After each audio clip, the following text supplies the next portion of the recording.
right, let's open up with a prayer.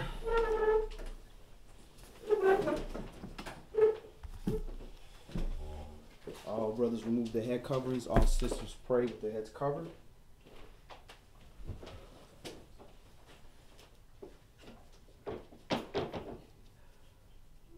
And we face the east toward Jerusalem. Abba Father, Yahweh, Elohim, the Allah of Abraham, Isaac, and Jacob. We humbly come before you, Yah, and ask that you allow your spirit of understanding to reside with us as we dip into your scriptures, Yahweh, and try to rightly divide your word and make sure that we gain a proper understanding of the instructions that were simplified in the beginning but have made confusion by man's touch and changes, Yah. So we ask that you help us get back to the normal way of things, Yahweh, the beginning, how things you intended in righteousness. For you never asked us for sacrifice, Yahweh. You required obedience, Yah. But you knew that we were a creature that made ourselves imperfect, and you allowed us the opportunity for repentance, Yahweh, for you are so merciful. So we ask that you show us your repentance, Yahweh. Show us your law so we can avoid having to be in a situation of repentance, so that sin does not complete, Yahweh. For we understand when sin completes, it brings forth death, Yahweh. And you are an Elohim of the living, so we seek your life, your light, your word, your son, Yahshua HaMashiach, this word. So we humbly come before you, ask you to forgive our trespasses, Yahweh, clear our eyes so they can take forth your light, Yahweh, and allow us to shine our light brightly so we can light up our path in the light of others that are walking in the darkness, seeking your righteousness, Yah. Yah, we humbly come before you, and we thank and pray through your holy, humble, anointed son, Yahshua HaMashiach. Amen. Amen.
Good to see you join us, Mom. Listen, all praises. Hallelujah. I thought people was going to be in it. I thought this was going to be. That's your interest, huh? All right, shalom. My name is Yadon Yashara. My brother Yansi Yashara. Shalom. And the title of our Bible study today is Law of Sin and Death. The law of sin and death.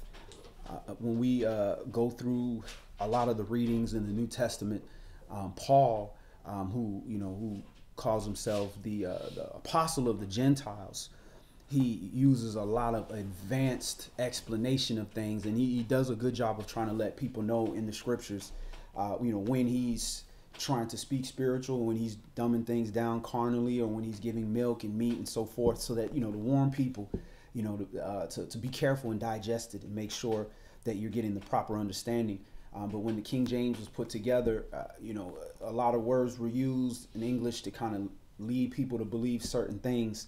But when you look at the actual Greek that it was written in and see that, Greek word with the English understanding, and then when you tie line by line, precept by precept, and get you 2 or 3 witnesses, some from the Old Testament, some from the New Testament, there won't be any contradiction. It'll be clarification. But a lot of people are being led astray by the cherry picking of a scripture and building whole doctrines and whole religions off of it, and it's causing a lot of damage because we're missing the point. If you just examine Christ, you examine what he did, you examine what his followers did, you'll see that he did nothing different than what he was commanded to do. He just did it at a more complete level. He didn't take away anything. He just did it at a more complete level. And when we look, again, some of the New Testament was written in it was like Aramaic and Hebrew and stuff like that. But it was the older than the English translation was Greek. So even in the Greek, and you look at that, it gives you a better understanding if you look up those Greek words to make sure that you're understanding what he's actually saying. So we want to go over that and understand that the law of sin and death, not one jot, not one tittle will pass to the law till they all be fulfilled. So the law has not gone anywhere. But what he did was he bought us grace period. And this grace period just allowed us time to pay this bill that's due.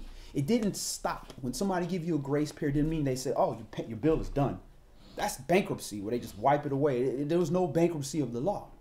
Or else how is he going to judge? He can't judge if there's no law. So what we have to understand is, well, what did he die for? What did he bring forth? And what is he asking us to do? He's asking us to do what his father told us to do. And he's walking in that example, showing you not only in deed in the word how to do it, but also in his actions. So we're going to go over this, and we're going to start from the beginning. We're going to look at the original sin that man committed on earth. And we're going to start from there, and we're going to build all the way into some of the more complex writings, and we're going to break them down so that we make sure we get a proper understanding, especially all those ones that sound like it's contradictory. Those are the ones you definitely need to get in to look at, because it doesn't mean you throw it out because, oh, that sounds contradictory. Or it doesn't mean, oh, that means you don't have to do this or do that. But if you read it in its entirety, at least the whole chapter, then it'll explain more. And then when you go chapter and go different books that are saying the same type of thing and use those as second and third witnesses, you can ensure that you're not, leaning onto your own understanding. So we're going to first open up in Bereshit, Genesis chapter 3. And as always, these are open forums for questions, comments. You don't have to agree with everything. But if you disagree and you have a question, by all means, bring it out, because this is how we learn. We question everything.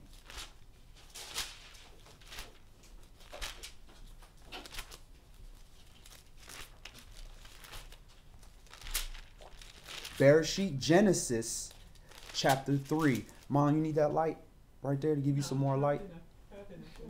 All right.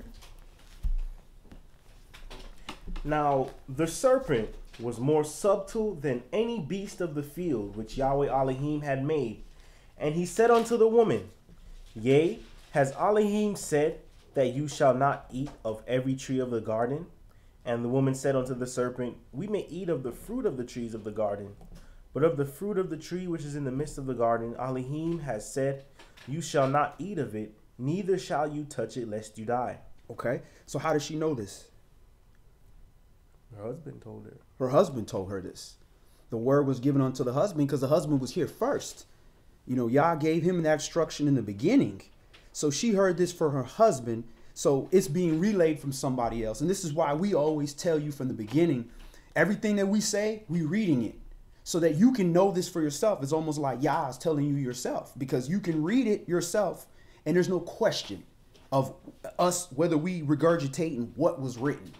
But when somebody tells you something, which is the easy and fast microwave of doing things, it's whether you want to believe that person or not. And then being that somebody just telling you, got to remember what somebody said, you're going to have to refer to something to make sure that you remember correctly. But if you just have to refer to what somebody said, if that person is gone and not around no more, it's going to be what you remember. So that's why she can be easily fooled, because there can be a seed of doubt placed with her because she didn't hear this directly from the Most High. And the adversary, the devil, knew that. That's why he went after her. Verse 4, And the serpent said unto the woman, You shall not surely die. For Elohim does know that in the day you eat thereof, then your eyes shall be opened, and you shall be as gods, knowing good and evil. And when the woman saw that the tree was good for food, and that it was pleasant to the eyes, and a tree to be desired to make one wise, she took of the fruit thereof and did eat, and gave also unto her husband with her, and he did eat. And the eyes of them both were opened, and they knew that they were naked, and they sewed fig leaves together and made themselves aprons. All right. So you see here, the adversary came and he said, "Are you sure? You sure that you gonna die?" First of all, what was death? Ain't no death. It's just like a word. Somebody tell you a big word. Oh, that sounds bad. You got this. Oh, wow, that sounds real bad. I don't want that. But you don't fully understand what that word is. You just know it don't sound good. I don't want it. They didn't understand that. So the serpent was easy for him to come and plant a seed of doubt in her because she wasn't really sure. But when she did this and she found out, oh, you mean I can go against the word? She did that. And when she did that, her eyes weren't immediately open. Notice it doesn't say until after he gave her husband, the eyes was opened. So now both of them did it. Now their eyes were open and they realized they were naked. Go ahead. Verse 8. And they heard the voice of Yahweh Elohim walking in the garden in the cool of the day.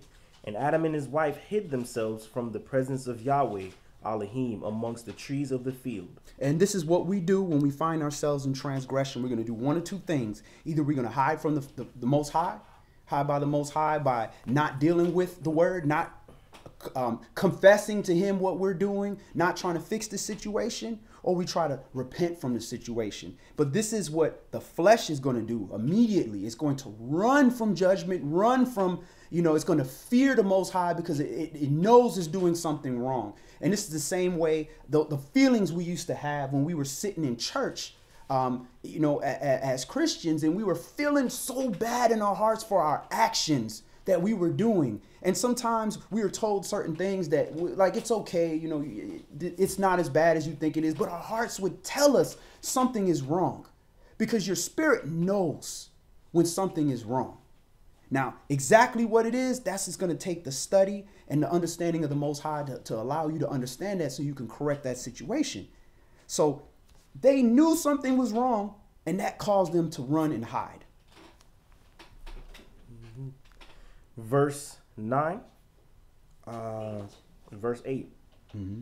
And they heard the voice of Yahweh Elohim walking in the garden in the cool of the day. And Adam and his wife hid themselves from the presence of Yahweh Elohim amongst the trees of the garden. And Yahweh Elohim called unto Adam and said unto him, Where are you? So he didn't call Eve because Eve, you know how kids, but well, she did it first. She started it. He started it. Y'all didn't do that. He said, just like a supervisor. When the owner comes in a company and he says, wait a minute, why are these employees standing in front smoking cigarettes when they're supposed to be working? Didn't I say there should be no smoking cigarettes and they should be working? He not going to come out here and say, come here, all you employees, come here. He going to walk straight in. He's going to go to that person he told this is what the law is. And he's going to call you and say, why are these people out here doing? So he didn't come to Eve and said, Eve, why did you take this fruit and give it unto your husband? He came to the person. Did I not tell you this? Did I not give you this instruction? Go ahead. And Yahweh Elohim called unto Adam and said unto him, Where are you? And he said, I heard your voice in the garden, and I was afraid because I was naked, and I hid myself. And he said, Who told you that you were naked? Have you eaten of the tree whereof I commanded you that you should not eat? That's rhetorical. Go ahead. And the man said, The woman whom you gave to be with me, she gave me of the tree, and I did eat. So this is also showing our nature. We want to blame the Most High for our transgressions. The Most High gave me free will to sin, so I guess that's his fault because he sinned.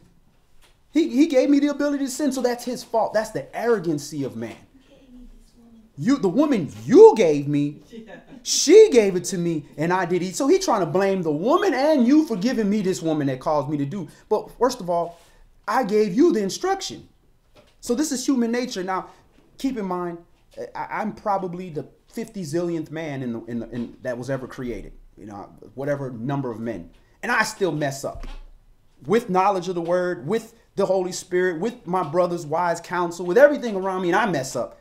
So this is the first man of Yah created. So yeah, there's going to be some mistakes here. Go ahead. Quick question. What do you think the significance of being naked is? Like on a carnal level, I can kind of understand it, but on a deeper level, what do you think that's trying to convey? Jonathan, you want to cover that one? That's a good question. Go ahead and repeat that. I said, well, basically, what do you think is trying to be conveyed here with the nakedness? I mean, I know like on a carnal level, obviously, but I think there's something like, what do you think it might be trying to hint at or get at with that? When it mentions they were naked, Yeah. to me it seems that in the beginning we're all created with that light that Yah gave us, and that light is pretty much perfect. Yah decreed everything to be good at that beginning, and then suddenly at the point where they transgressed against his command, they became aware of a fault. So that fault in this period became their nakedness. So Yah's like, who told you you were lacking, so to speak? Who told you there was something wrong with you? So now all these, that's an insecurity. They're like, oh, I'm naked. There's something wrong with me. I'm sick. You know, where's the medicine? I'm naked. You know, they're trying to protect their vulnerability. So now they felt vulnerable.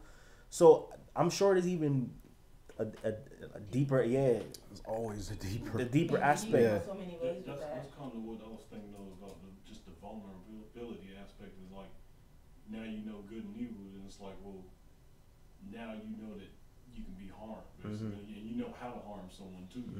Right. And that's what came to mind for me. Right, and that's definitely a good breakdown. Yeah. When you are naked, what do you not have over you? Covering. You have no covering. So when you were in the garden, you were in the hedge place, the protected place. You were covered by the Most High, and you were covered by the Most High because of your obedience.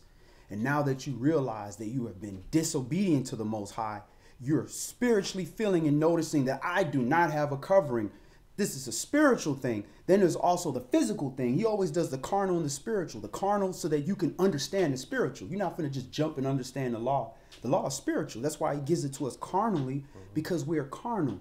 So once they committed that transgression, they were covered. They had no idea of what things that they can do, naked people can do that can cause a problem or have consequences. And they were fine. Once they committed that transgression, they figured out all these ways of doing things and things that you can do that can be a problem involving nakedness. So they covered themselves. Now remember, this is the first. This is the story of the holy people created. But as the line goes down, you see there was other creations. There was other things going on. So all of that takes an effect. And when I realize that I have committed a sin, we're hiding. We're hiding. We're running from him because we know there's some kind of judgment. And we can't protect ourselves. And you're going to see how man does when he finds himself in a transgression and he's not ready to really cover himself properly. He's going to seek to do it himself. Just like when you lie, you have a choice. Either correct the lie by confessing, repenting, and restoring, or you can cover up the lie yourself, which is your own attempt to cover yourself for your transgression. When the right way to cover yourself for the transgression is to what? Exactly. So as the story goes on, you're going to see how they try to correct this situation. Can I add something? I think the question was a very good question because I think traditionally and in a lot of Christian religions, faiths, followings, it has been interpreted to be the carnal aspect, the sexual aspect, right? But as you say, it's that not being covered. In other words, God covered us, because we were innocent. We knew, we didn't know anything about sin. But once, we ate of the fruit of the tree of life, then we understood the difference between right and wrong. Good and evil. And Right. so, good and evil. Right. And so all the things that happened right then and there is all the evil that came into the world, not just only the evil of the flesh, Right. you know, but everything that man could do that was evil, Right. that was representative of it. Exactly. So it, as he says, it goes deeper than just the physical Mm-hmm. nakedness. Right. You know. Everything physical in this earth is representing something spiritual. And we're given these physical things because we think carnally, and we have to be trained to be spiritual. So once we understand how something works carnally, the next step is, okay, I see how this works, how animals do this, that. And that's why he's always giving nature as an example. You know, the ant does this, and the bird does this, and the sun did it. Everything does what it's supposed to do. And then now we take that and say, well, how does that translate spiritual? So like I said, as we go through the story, we're going to see the physical play out, and then how it spiritually lines up with that. It's a good question. Verse 13. And Yahweh Elohim said unto the woman, what is this that you have done? And the woman said, the serpent beguiled me, and I did eat. And Yahweh Elohim said unto the serpent, because you have done this, you are cursed above all cattle, and above every beast of the field. Upon your belly shall you go, and dust shall you eat all the days of your life. All right. So you see that the serpent, which is a real serpent, is being punished for this. Now, we know that the serpent is different from the adversary, the devil, because the adversary, the devil, we know what his end game is. He going to the lake of fire. I don't care what he do. He going to the lake of fire. That's been decreed. It's a done deal. The serpent, on the other hand, the serpent ain't going to the lake of fire, because it talks about in the kingdom that a child will grab the asp of a tail of an asp and this, that, and the other. So what it doing there? If the serpent is the snake and it's going in the lake of fire, what it doing there?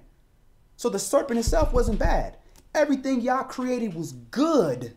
Just like that person that was in the field said, I planted all these good seeds. What happened? How these poison berries came? An adversary came and planted these tares. So that's what happened with the serpent. It was a good animal. It was a regular animal, just like anything else. And it allowed the spirit of the adversary to get into it. And the adversary being punished, and the serpent is being punished. But does the adversary, does the serpent in this instant represent the adversary? Yes. Or they are two on the same, or one on the same? The spirit that went in the serpent was the adversary. And the adversary is anything that's adverse to truth. Truth is righteousness. This word, we just did that in Bible study. The word is the truth. Word is righteousness. Anything that is against righteousness, Yah ordained righteousness. He didn't ordain wickedness. Then you are going against the truth. You are adverse. And whoever allows that spirit of adverse, of adversarial spirit in them, is going to be punished for allowing that spirit in them. Our nation is married unto Yahweh. We are married unto him. We've been adopted as sons. We have been made his people. And when we allow any spirit other than the spirit of truth, righteousness, his spirit to enter into us, which causes us to do adverse things, we get punished. And that's considered adultery, because no other spirit is supposed to enter into us and cause us to do anything wrong. So the serpent got punished because it allowed that spirit of the adversary to come into it. But it didn't get punished like the devil got punished. The devil got you. That's it for you. It's a done deal. But the serpent, like, okay, now you got to crawl on your belly. But at least he alive. He licking dust. He could be licking dust, or he could be licking lake of fire like the adversary, the devil. Most Christian churches, they don't teach it that way. They don't tell you the serpent doesn't represent the devil. Because that's all I thought, from day one, was the serpent represented the adversary. Well, you got to look. That's why I asked, because that's who I thought it was. Yeah. But he just was in this form of the serpent. Okay, what's the Strongs for that so we can see? I was just looking at Mhm. that in the Kosh. But Mhm. I just want to mention that Mhm. it seems like it's even more to the word serpent. Oh, yeah. Definitely. Especially he was subtle. So when you have those characteristics, this is why our way, us, how we are, when we have those characteristics, it makes our vessel more easily to be inhabited by another spirit, because we have shifty ways. And he said the serpent was more subtle. Look at that word subtle. That's a good word to look up as well. What's the Strongs for that? Let me see what verse was that coming from. 6175. H6175. It's not a good word. Passive participle H6191. Cunning, usually in a bad sense. Crafty, prudent, subtle. And the Hebrew word is arum. Arum, spelled A-R-U-M. H6175. So the fact that he was a little more crafty and cunning in a bad sense, it made it easy for the adversary to use him. And remember, at this time, animals and everything are talking to each other. So, you know, it was more open communication and everything going on between all of Yah's creation. Verse 15. And I will put enmity between you and the woman, and between your seed and her seed. It shall bruise your head, and you shall bruise his heel. Unto the woman he said, I will greatly multiply your sorrow and your conception. In sorrow you shall bring forth children, and your desire shall be to your husband, and he shall rule over you. And unto Adam he said, because you have hearkened unto the voice of your wife, and have eaten of the tree which I commanded you, saying, you shall not eat of it. Cursed is the ground for your sake. In sorrow shall you eat of it all the days of your life. Thorns also and thistles shall it bring forth to you, and you shall eat the herb of the field. In the sweat of your face shall you eat bread, till you return unto the ground, for out of it were you taken. For dust you are, and unto dust shall you return. And Adam called his wife's name Eve, because she was the mother of all living. Unto Adam also and to his wife did Yahweh Elohim make coats of skin and clothed them. All right, so he had Yahweh, because he is merciful, saw that we had an insufficient covering. We had fig leaves. And fig leaves also are very itchy. They're itchy things. They're not even really comfortable. They're not suitable covering. When we read later, we see that it takes blood for remission of sins. There is no sin purged without blood. So that covering that they created was insufficient. That's just like when you lie to somebody and you say, "Oh, I thought you said that you were going to the store." I stopped at my friend's house to borrow some money, and then I went to the store. Oh, really? Which friend? Phil. Oh, you mean Phil that's out of town? Oh, I had a key to his house over there on 52nd Street. Phil don't live there. He lived, and you just keep lying and lying and lying to cover it, but it's not sufficient. So they try to cover themselves, and Yahweh had to make that covering from them by that sacrifice, by giving them coats of skins. Go ahead. I just wanted to ask about the skins. Are they referring to animal skins as far as like? That's one of those questionable things. I understand it to be animal skins, but I've also understand it to be skin. We were given skin, what we were before. So that's a good question. But like you said, wouldn't it make more sense? Because you just said it was sacrifice. Wouldn't it make more sense if those were animals? Yes. And that's my understanding. But those are one of those things that, from what I've been taught and what I understand, but, there's not enough information for us to know 100%. But likely that's what it was, being that death is now entered into the world because of sin. There was no death in the world at this point. Now that they have been, or they're going to be put away from the tree of life, they're going to die. And then also now that they have the knowledge that you can be disobedient, not the knowledge of just do this. Okay, I didn't know you couldn't do it. All I know is do this. Look up. Somebody tell you, look up. You just look up. That's it. That's all we knew. Somebody tell you, well, you don't have to look up. Don't look up. Okay, I'm not looking up. He's trying to pull another trick on me or whatever. The knowledge was there. So now that the knowledge of there is that we have the knowledge of disobedience, now we're able to sin, which causes death. The adversary, the devil, when he was created in the beginning, we was reading that earlier, it was Ezekiel 28. When he was created in the beginning, he was perfect in his creation until iniquity was found in him. He is the father of lies. Remember, truth is the word. The opposite of the truth is a lie. He was the father of lies because he's the one who created evil. This is all happening in heaven way before we even hit the scene. All this is going on because when he came down here, he didn't just invent evil at this time. He was already being disobedient. So at this point, he is now entering death into the world. The adversary cannot create life. He wants to be the Most High, and that's in Isaiah 14, I believe. Isaiah 14. To ascend. He wants to be his throne in heaven. His throne is on earth. He wasn't satisfied with the job as the covering angel, the cherub who walked amongst the 12 stones and the fires and all that type. That wasn't good enough for him. Now, only person that can create life is Yahweh. And Yahweh created life, and that life was the light of man, this word, Yahshua. He created that. Nothing else can create life. So what he do? I can't create life. So only way I can multiply my people is to create death.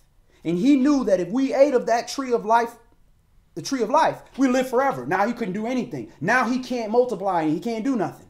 Death can't be entered in the world, at least for man, who he's jealous of. He's jealous of man because man can mess up and Yah will forgive him. He had to create and multiply his people by death. All right. Genesis chapter 4 and verse 19. In the sweat of your face shall you eat bread, till you return unto the ground, for out of it were you taken, for dust you are, and unto dust shall you return. And Adam called his wife's name Eve, because she was the mother of all living. Unto Adam also and to his wife did Yahweh Elohim make coats of skin and clothed them. And Yahweh Elohim said, Behold, the man is become as one of us, to know good and evil. And now lest he put forth his hand and take also of the tree of life and eat and live forever. Therefore Yahweh Elohim sent him forth from the Garden of Eden to till the ground from where he was taken. All right. So he, in verse 22, the angels, remember, has become one of us. So that means there's multiple spirits he's dealing with right now. Has become one of us, and to know good and evil. So they knew evil already. They knew evil, which is Ra'ah. They knew that already because the angels had certain jobs to do certain things that were calamitous, like, create a hurricane, do this, make a fire, do that, whatever. If Yah said this is need to be done for whatever reason, it was done. But man took the knowledge of that and used it to rebel against Yah. So now he's saying, oh, you know this. So the adversary, the devil, had already created that opportunity. And I know that it says, I, Yah, create good and create evil. When you look at that verse and you read it, there's different words used for create and make and all that type of stuff. And when you look at the word create, definitely, matter of fact, pull that up. What was that? Isaiah 45? Was it? Isaiah 45:7. So we can see that word create. Because Yah said, or we could do in the beginning, Yah created the heavens and the earth. Is it the same Hebrew word? Here it is. Over 45. I form the light and create 12. Darkness. Create is 12:54 there. And then and it says I make, which is a different word, asah. So create and make, two different words. But then we look at create, I create evil is bara. Bara. And here's it. B-A-R-A, H1254. To create, qualified. To cut down. Select. I select good, select evil. Feed. I choose good or evil. And then it's also create, creator. Cut down, dispatch, do, make.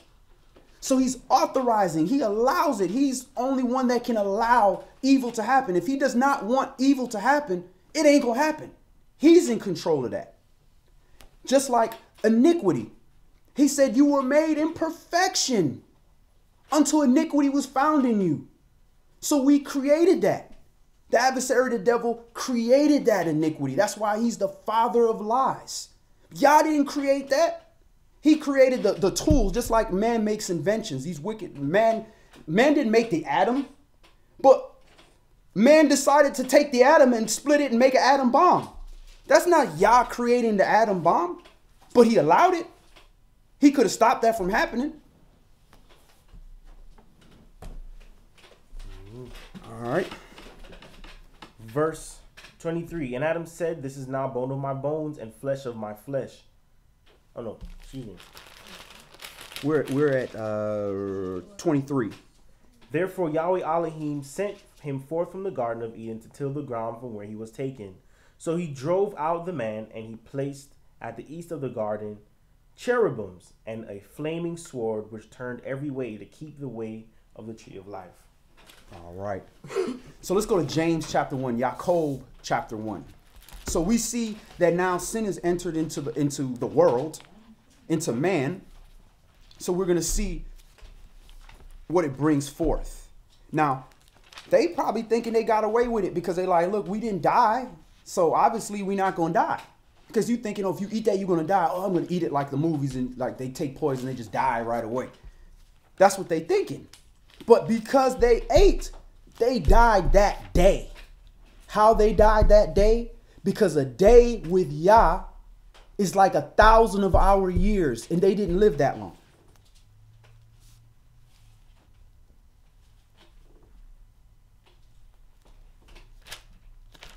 James, Jacob, chapter 1. And let's start this at verse 1. Jacob, James, a servant of Yahweh and of the Master Yahshua Mashiach, to the 12 tribes which are scattered abroad, greeting. My brethren, count it all joy when you fall into diverse temptations, knowing this, that the trying of your faith works patience. But let patience have her perfect work, that you may be perfect and entire, wanting nothing.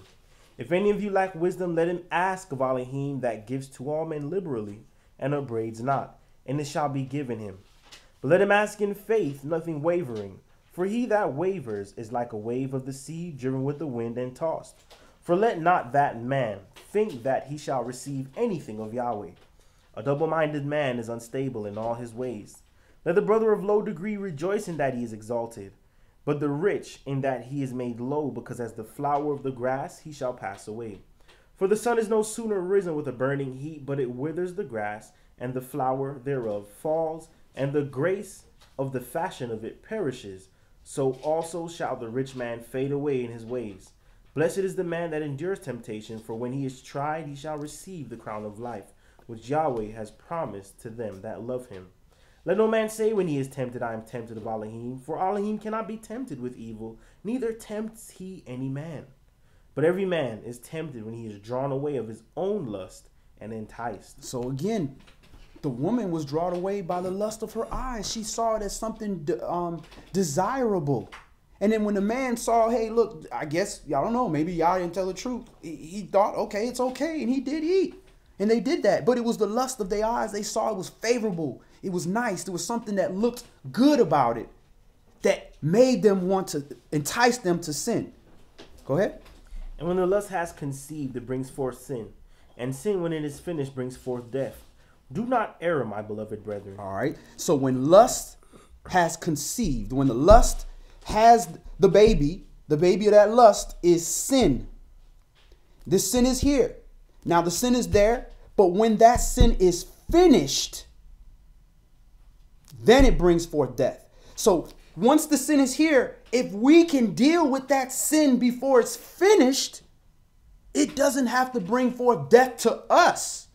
And that's the grace and mercy that the Mashiach gives us. That once we, because of our lust, conceived and brought forth this sin, that he created a little space for us to work and say, no, I'm not going to let that sin finish in my body. In other words, I'm not going to finish with that sin in me. I'm going to get it out of me. I'm going to try to be perfect, remove this spot, this sin from me so that I can live. And that word for finished is a very interesting word. It's G658, apoteleo, which is from G575 and G5055. And that's to complete entirely. That is consummate. So that I thought that was interesting. They use that word consummate, like when you consummate a marriage. To consummate a marriage, you gotta lay down with your wife. You gotta seal that thing. So when we consummate with this sin, it's almost like we sleeping with this sin. When we have brought it into us and we become one with us, it's finished. Death. There it is. We can't yoke ourselves to that. We can't. When you yoke yourself to something you holding on to and you ain't gonna let it go, we gotta let go of that sin. Because when it consummates, it's going to bring forth death. Go ahead. Is it verse 4? We are at verse 16. Oh, wow. Do not err, my beloved brethren. Every good gift and every perfect gift is from above, and comes down from the Father of lights, with whom is no variableness, neither shadow of turning. Of his own will begat he us with the word of truth, that we should be a kind of first fruits of his creatures. All right, so we are begat by Yah with this word of truth. So when we take this word of truth and we consummate that and we allow that to finish in us, we now are begot of the Father. So that has to come through the word. That's why I said there is no other way. I am the door. I am the way. I'm the path. There is no other way but to come through this word, because anything that's adverse to this word is a lie. It's not the truth. Verse 19.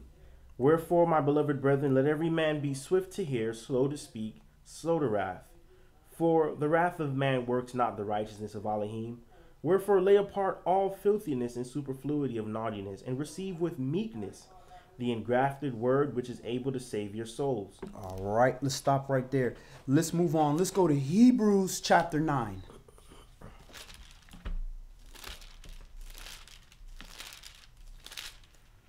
And Shalom, Luke is cool. Good to see you, brother. Jasmine Sapp, good to see you. And we have a few other people that I missed. Bia Yasharal, good to see you. Bia Yasharala.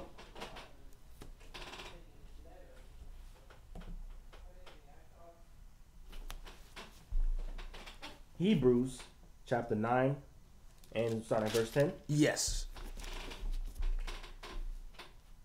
Verse 10, which stood only in meats and drinks and diverse washings and carnal ordinances imposed on them until the time of Reformation. But Mashiach, being come a high priest of good things to come by a greater and more perfect tabernacle, not made with hands, that is to say, not of this building, neither by blood of goats and calves, but by his own blood he entered in once into the holy place, having obtained eternal redemption for us. For if the blood of bulls and of goats and the ashes of a heifer sprinkling the unclean sanctifies to the purifying of the flesh, how much more shall the blood of Mashiach, who through the eternal Spirit offered himself without spot to Elohim, purge your conscience from dead works to serve the living Elohim? So in the Old Testament, because we were babies, again, he gives things carnally to us so we could understand carnally first, because we're in a carnal world. We're carnal people. And once we understand that carnal, then he can expand and give us more understanding. So in the beginning, for us to understand that concept that sin brings forth death, when we sinned, rather than the death be us, he allowed us to pass that sin down to an animal and allow the blood of an animal to cleanse us from that sin, to give us a chance to get it right, to really remove the sin. To really remove the sin, you got to repent, restore, do all of that. So that bought us grace. That bought us some time. But the blood of the goats and the calves, that never really cleansed us from that.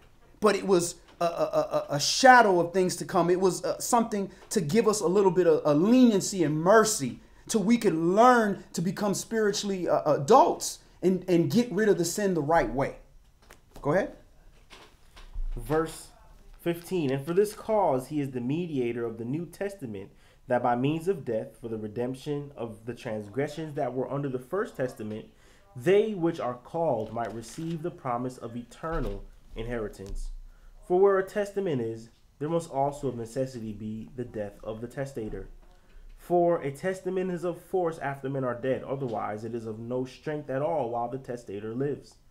Whereupon neither the first testament was dedicated without blood. For when Moshe had spoken every precept to all the people according to the law, he took the blood of calves and of goats, with water and scarlet wool and hyssop, and sprinkled both the book and all the people, saying, This is the blood of the testament which Elohim hath enjoined unto you. Moreover, he sprinkled with blood both the tabernacle and all the vessels of the ministry.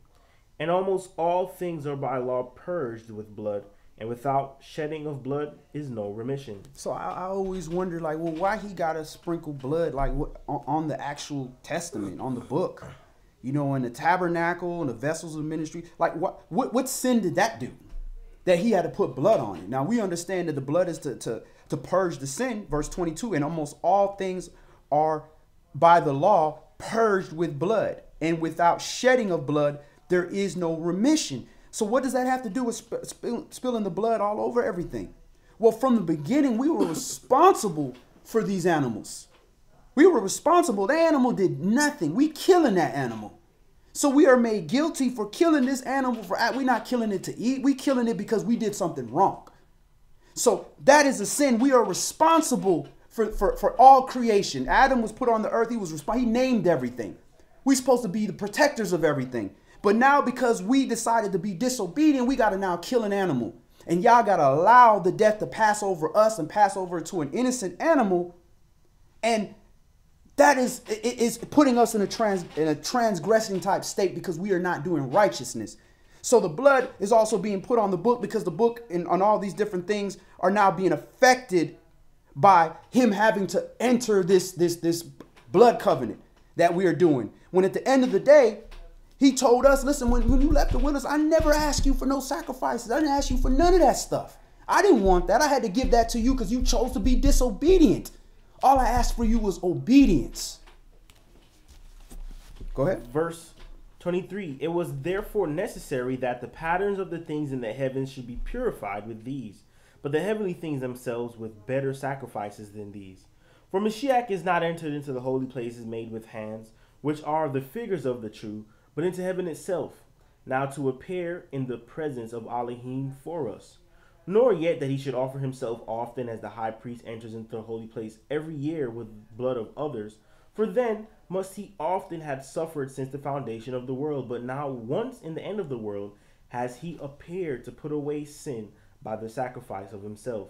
And as it is appointed unto men once to die, but after this the judgment, so Mashiach was once offered to bear the sins of many, and unto them that look for him shall he appear the second time without sin unto salvation. All right. Let's go to Hebrews chapter 10. Go to the next chapter. For the law, having a shadow of good things to come, and not the very image of the things, can never with those sacrifices which they offered year by year continually make the comers thereunto perfect.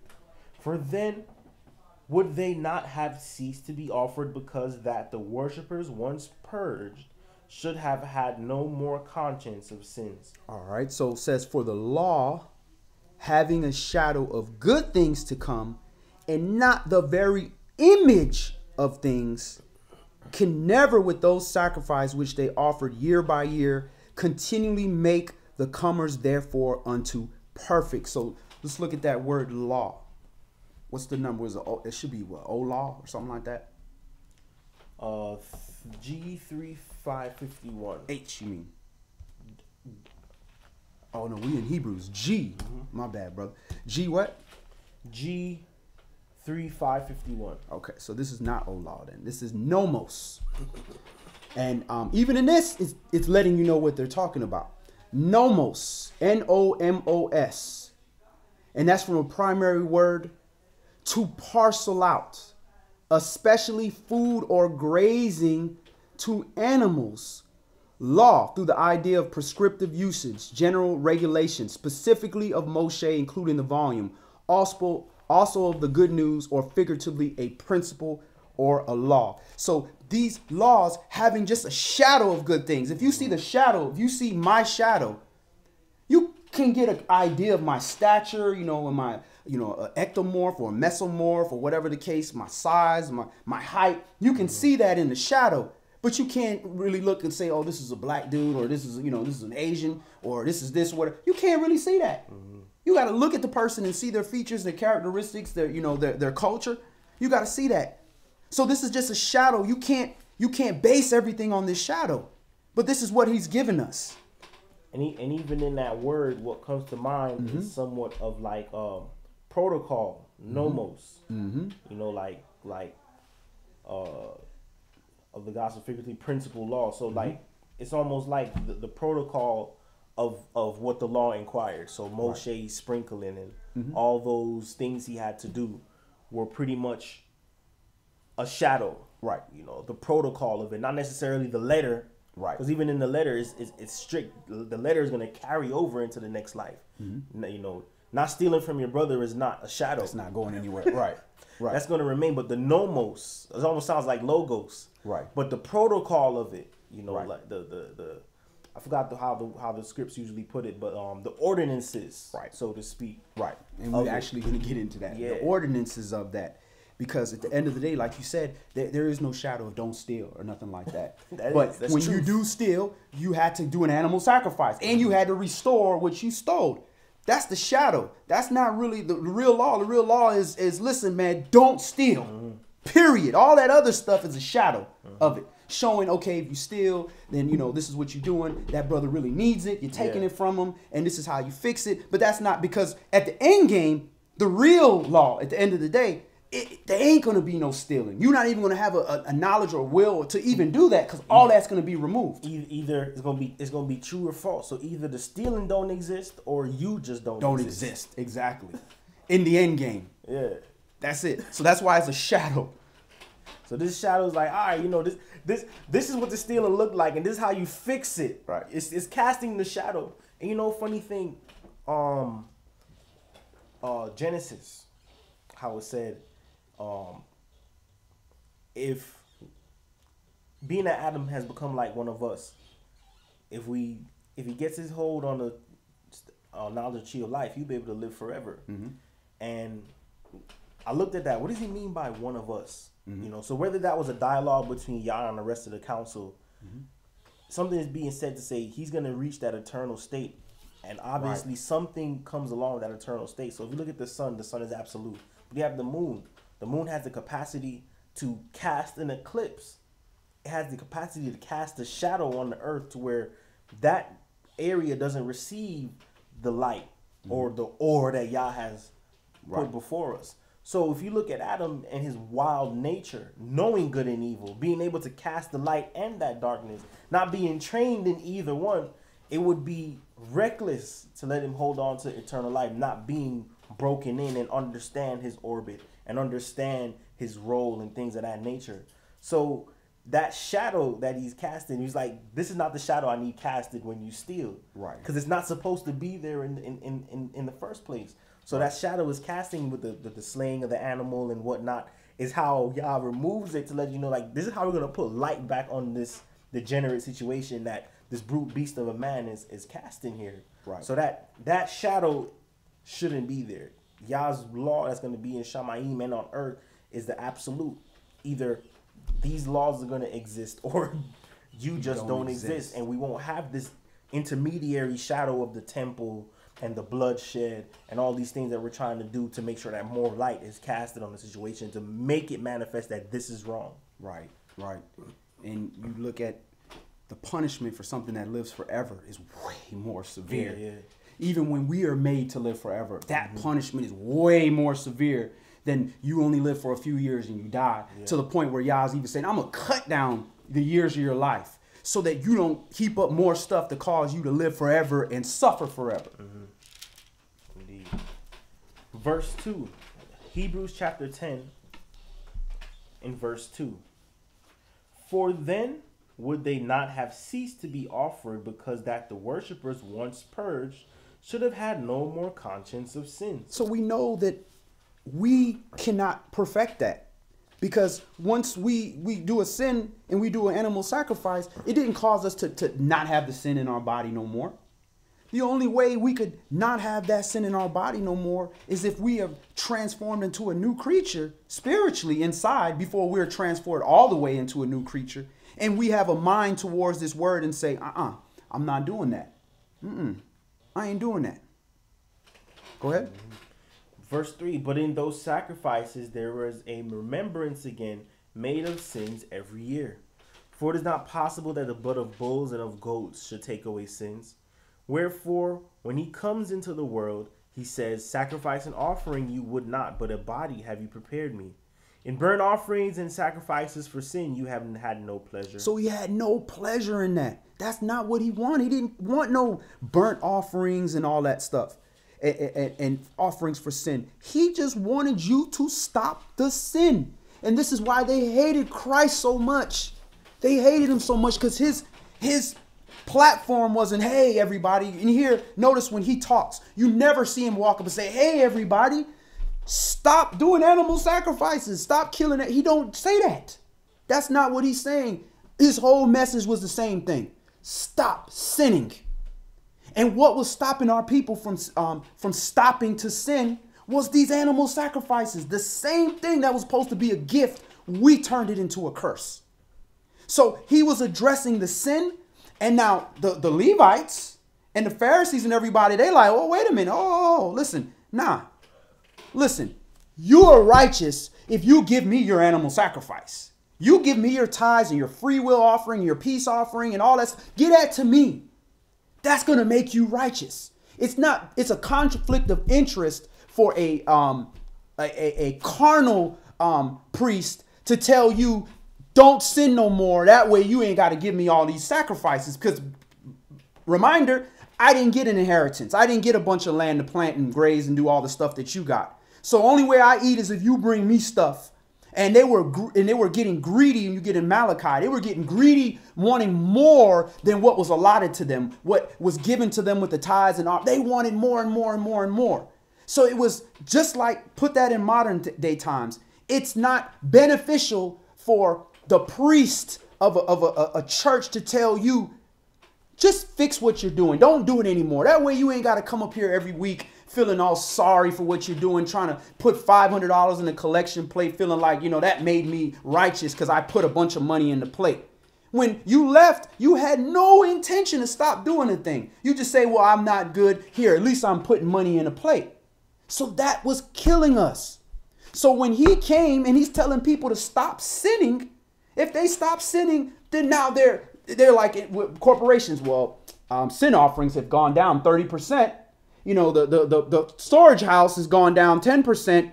Which we calculate we're not going to have money to buy this and buy that, and I'm not going to have stuff to offer for my sins that I'm doing. There's a problem here. So they wanted to kill this man. The same way the tithe community wants to kill anybody that comes and said, man, that's not a tithe. The tithe went to the Levite. It went to the poor, the stranger, the widow, the fatherless. That's where the tithe went. And the Levite, because he was poor.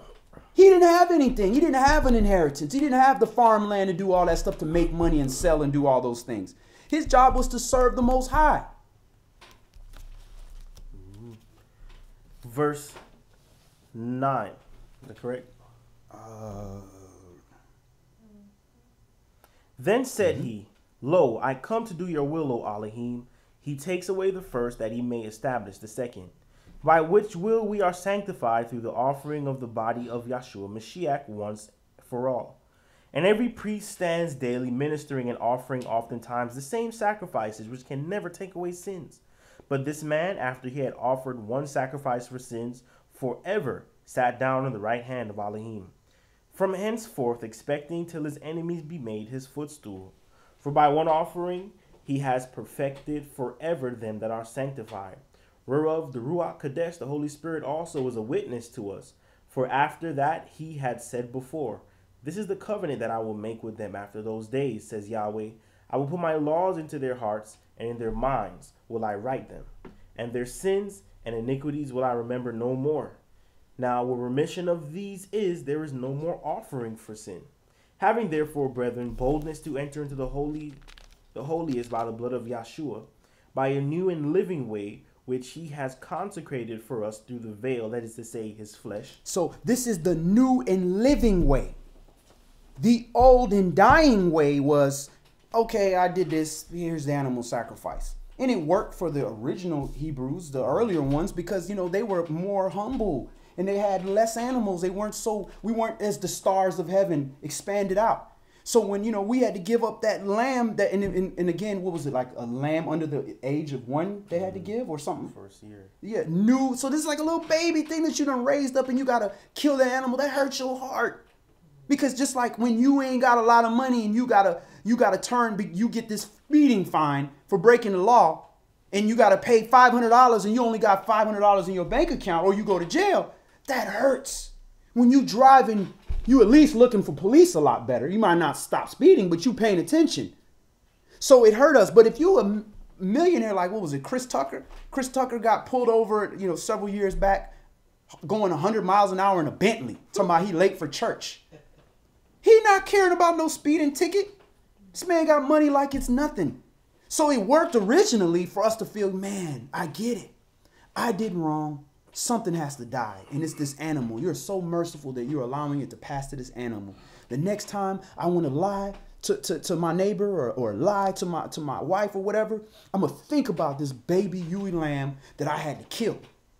And I'm going to remember the little lamb that used to come and drink milk out of my hand and everything. And I'm going to remember that. I'm like, you know what? That's not worth it. I love these animals. I'm not doing it. But when we got rich, it didn't matter no more. So we died in that. So the new living way is, nah, you're not killing nothing. You ain't beating the system. Ain't no playing around. We ain't even going to have to guess whether you're sincere. Because this new way, this new living way, you can't cheat the system. Because either you are humble and contrite and sorry and going to put forth your best effort that only Christ and Yahweh know. If you put forth your best effort, that's the only thing going to be accepted, which means you have to live for the law, not die. You physically died because you sinned, or you killed an animal because you sinned. That's the death way. The living way means you're going to have to live this out. You're going to have to physically do it. You might fool man, but you ain't going to fool the Most High. And while you fooling man, we're not killing a whole bunch of animals on the way and heaping up even more blood on the earth because you fooling man. Verse 21. And having a high priest over the house of Elohim, let us draw near with a true heart in full assurance of faith, having our hearts sprinkled from an evil conscience and our bodies washed with pure water. Let us hold fast the profession of our faith without wavering. He is faithful that promised. And let us consider one another to provoke unto love and to good works, not forsaking the assembling of ourselves together as the manner of some is, but exhorting one another, and so much more as you see the day approaching. All right, verse 24. Let us consider one another. Provoke unto love. Don't provoke ourselves to be pissed off, but provoke unto love. You provoke unto love, which means when somebody come at you with some foolishness, you like, hey, brother, Shalom, what's going on, man? How can I help you? Why are you so upset? Listen, look, I didn't do what you said. Here, how can we prove? Let's walk. Let's figure this out. Mm-hmm. You provoke, well, the brother, my bad. I mean, the brother had told me you did. You provoking him into love. Now he's trying to seek diligently into the manner. But now, hold up, bruh. Don't be coming at me with that foolishness. You ain't provoking nobody. You provoking somebody to anger. So provoke unto love. And then note, it's not coincidental. The next verse, not forsaking the assembling of ourselves together, as the manner of some is. Some are forsaking that. I don't need to come around people. I'm good by myself. I study on my own. I don't want to deal with other people's problems. Nah, you're supposed to provoke other people into righteousness. That's what you're here for. You're supposed to counsel one another, but exhorting one another, and so much more as you see the day approaching. Exhorting you, hey, listen, brother, I know that you are upset right now, but I know you're a man that fears Yahweh, so I know you're not finna go do this wicked thing right now. I know you're not finna kill nobody because you're a commandment keeper, man. We trying to enter this kingdom together. We brothers, man. So I know you just mad, brother, but it's all right. He shouldn't have did that because he transgressed the commandment. Yahweh gonna deal with that. But what we're not gonna do is we're not gonna stand by and just egg you on to go kill this dude so we can see some violence and be like, oh, wow, you saw that? You saw what that brother did? This is why we come around each other. We never forsake the assembling of ourselves. And assembling of ourselves, don't get it twisted. It don't mean Kodesh Mikra every time. Assembling of ourselves is when we get together to meet, to talk about stuff, to be around people, to help people, to work, to feed the home. That's assembling. Verse 26. For if we sin willfully, after that we have received the knowledge of the truth, there remains no more sacrifice for sins. So he obviously couldn't have put away the law. Because if the law is here and we sin willfully, first of all, you can't sin without the law. There's no law, you didn't break a law. You can't sin once you sin willfully. After you receive the knowledge of the truth. And what is the truth? This word. After you receive the knowledge of the word, there remains no more sacrifice for sin. So knowledge is just, I know that this is the law. Don't mean that you are wise in it. It don't mean that you have great understanding with it. It just knows, it means you know thou shalt not kill. And you decide to presumptuously sin and kill and say, you know what, that guy's just a bad guy, so I killed him. He's probably going to do a bunch of things that I don't like him. There's no more sacrifice for your sins. You did that willfully. The only way for you to get out of that is to kill that person that did that. And we're talking about, because Christ, we're talking about kill that person don't exist no more. Not physically kill, because we have that grace period, but kill that guy that was the type of guy that killed people. Kill him and become the new person that don't kill people, that is sorry for that is trying to restore in any way he can and accepting whatever judgment comes his way, if it's righteousness. Verse 27. But a fearful looking for of judgment and fiery indignation which shall devour the adversaries. He that despised Moshe's law died without mercy under 2 or 3 witnesses. Of how much sorer punishment suppose you shall he be thought worthy, who has trodden under foot the son of Elohim, and has counted the blood of the covenant wherewith he was sanctified an unholy thing, and has done despite unto the spirit of grace. Ooh, that's tough right there. He that despised, remember when you despise something, it means you didn't hold it in the level of importance that it was. So if you despise the law, that means you didn't hold it to the level of importance. It doesn't mean like, I hate the law. Ooh, I hate the law. Remember, Esau despised his inheritance because he traded it for some red peas, some lentils. He didn't say, oh, I hate my inheritance. Man, I hate it. Oh, I can't stand this inheritance. Ooh, getting all the blessings and all the firstborn spirit. Oh, I hate it. He didn't say that. But he despised it because he was willing to trade it away for something carnal, some food that's going to last in his body a couple days before it exits. So when you despise Moshe's law, you didn't hold it to the importance it was. So where it said, don't do this, you did it because you didn't care. And without mercy, under 2 or 3 witnesses, you were judged under that law. All you need is 2 or 3 people to confirm you did this and you despised it. You were judged. So that's the old law. That's supposed to be way worse, right? Well, of how much sorer punishment, suppose you, shall he be thought worthy, who's trodden down the foot, the son of Elohim, and have counted the blood of the covenant, where he was sanctified, an unholy thing, and have done despite unto the spirit of grace. So grace bought you time. You're supposed to be punished, but you received grace. And you despised the bloodshed of the Mashiach that he had to go through to buy you this grace period. To not allow you to die in the animal sacrifices, because we did not have a temple. We did not have a high priest. We did not have the proper way of doing things. And furthermore, the mind state of our priests were corrupted. So we couldn't do a proper sacrifice. And the people doing the sacrifice didn't have the proper contrite spirit to do the sacrifice. So he said, I'm going to save you from yourself. I'm removing all that. And you're going to have to learn how to really be worthy of this and how to be contrite. So we're going to see who's real. Because now there ain't nothing, no outward show to say, look here, I put this, I'm not a sinner because I put that money right. I ain't no sinner. You see them animals, right? You see them sheep, bro? Them 10 sheep, that's me, bro. Righteous, bro. I'm righteous. You see them 10 sheep, bro? But what about them 10 people you done lied to and stole from? You don't see? I took care of that. I ain't no wicked person, bro. If I do something wrong, I'm gonna take care of it. So you're not gonna stop. Nah, I got another 10 sheeps over here for tomorrow. You know, what that brings to mind is how much our people were probably just dwelling in that shadow and weren't really intent on actually being in that light of Yah. They were okay with just dwelling in the recompensing and the whole reconciling area, but there's a step after the reconciliation. It's actually being there with the Father, and that's the part that we have to meditate on now. That Yah removed the temple, removed the sacrifices, and is removing that whole shadow and shining His light through His Son even more. Right. You know, and our people just got stuck in just that shadow. Right. which is the ordinance of everything, not knowing that he wants our obedience to this law that he gave us in the first place, so that this shadow didn't have to be there in the first place. Here's a perfect carnal example of that.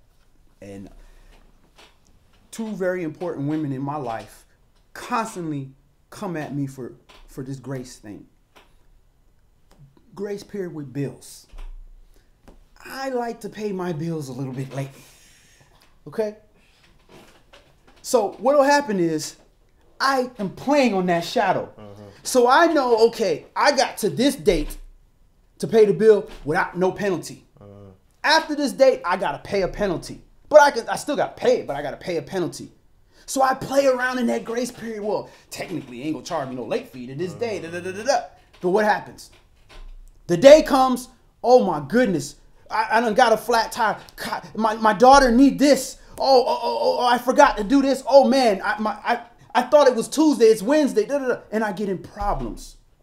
So because I play in that grace period all the time, it heaps up more problems. Yeah. To the point where I ain't never looking to pay a bill on time. I'm looking in and out and be like, here's my favorite line. I do things like a business, bro. They paying net 30, they paying net 90, why I gotta pay right away? But that get me in trouble when I pay the bill because I can afford it. But what happens when I can't afford it? Penalty. Then it's a problem. So the Israelites was doing the same thing. Our brothers was doing the same thing. Oh, we good. I got money for these sacrifices. They had no intentions of doing it when you were supposed to do it. No, even now it's Jesus died. So these things are okay now. These things certain things have never been okay. And they were, and because he's paid the debt, we go back into just reveling in that whole grace period thing, not knowing that he's doing that so that you could get yourself right. This is like his debt consolidation plan. Right. This is supposed to be trying to get yourself out of where the sin is dwelling. Instead You of don't just know your last day. Right. And so if you're not ready and you wait till the last minute or whatever you think is your last minute, Yeah. you don't know when the Right. hour's gonna Just come. like my So you bill. should always be prepared and be Always be ahead of the prepared. game. I'm probably just got myself in trouble with that one, by the way, Yeah, because but now I'm like, yeah, I gotta go check my bills now. You heard it? Okay. See, this is what the Spirit do. It make you say stuff even when you convicting yourself. Shalom, brother Yehuda Yasharal. Shalom, brother Ivan Dixon. Shalom, sister Ariel Smith. Exactly. Good to see Come you. often. So, verse 27. No, we're not at 27. We're at down verse at 30. Yeah. For we know him that said, vengeance belongs unto me, I will recompense, says Yahweh. And again, Yahweh shall judge his people. It is a fearful thing to fall into the hands of the living Elohim. But call to remembrance the former days in which after you were illuminated, you endured a great fight of afflictions. Partly while you were made a gazing stock, both by reproaches and afflictions, and partly while you became companions of them that were so used. For you had compassion of me and my bonds, and took joyfully the spoiling of your goods, knowing in yourselves that you have in heaven a better and an enduring substance. Cast not away therefore your confidence, which has great recompense of reward. For you have need of patience, that after you have done the will of Elohim, you might receive the promise. For yet a little while, and he that shall come will come and will not tarry. Now the just shall live by faith. But if any man draw back, my soul shall have no pleasure in him. So the just gonna live by faith, but faith without works is what? Dead. And we worship a living Elohim. So ain't nothing dead about us. Only thing supposed to be dead is that sinful flesh. Finish that up, Op. Verse 39, but we are not of them who draw back unto perdition, but of them that believe to the saving of the soul. All right. Let's go to Hosea chapter 3, because people like to say, oh, this is Greek. This is made up. This is some idol. There was no mention that this was going to be changed in some kind of way. Listen, anything that comes out the mouth of the Most High is a commandment. And Yah's prophets, his prophets, speak his words. Man's prophets speak their own words.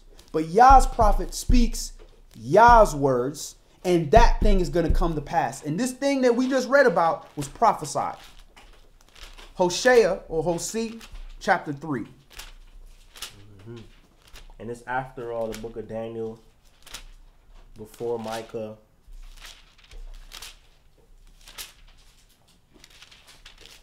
Before Jonah and Zechariah and Zephaniah and all that. Hosea or Hosea chapter 3.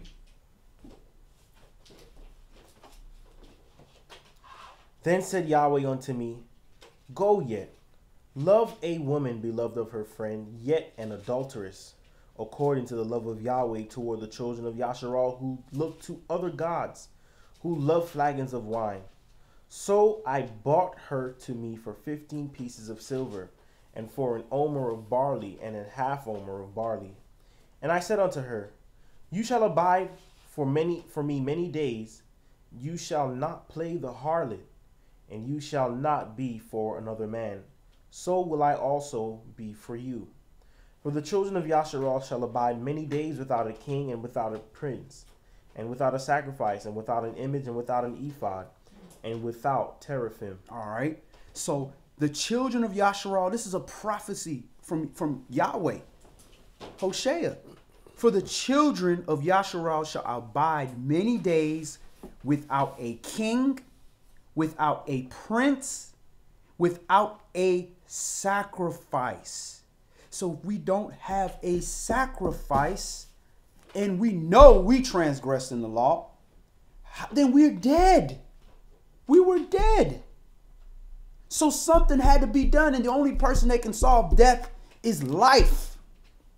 So this was already prophesied that we were going to get ourselves into this state where the mercy that the Most High gave us in this animal sacrifice couldn't even help us no more. Even that couldn't help us.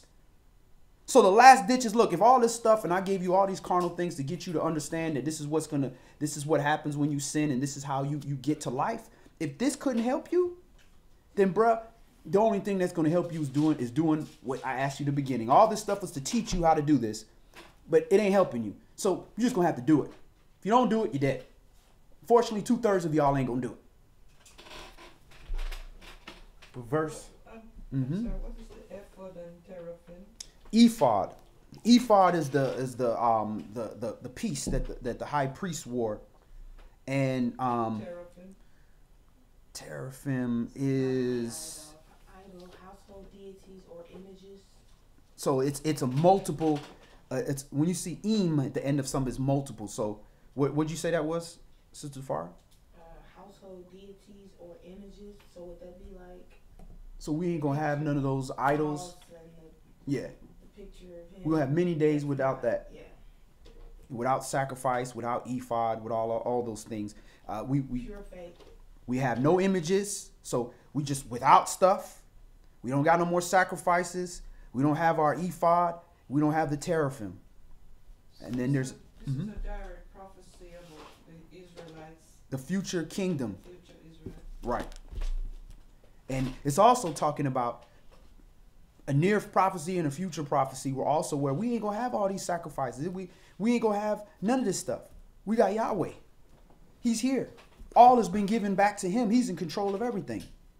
So there's many different things in here for many different times. Anytime you deal with prophecy, you have a near prophecy and you have a far prophecy. But how you know is Yahweh's prophecy is the thing that Yahweh said gonna happen, happens.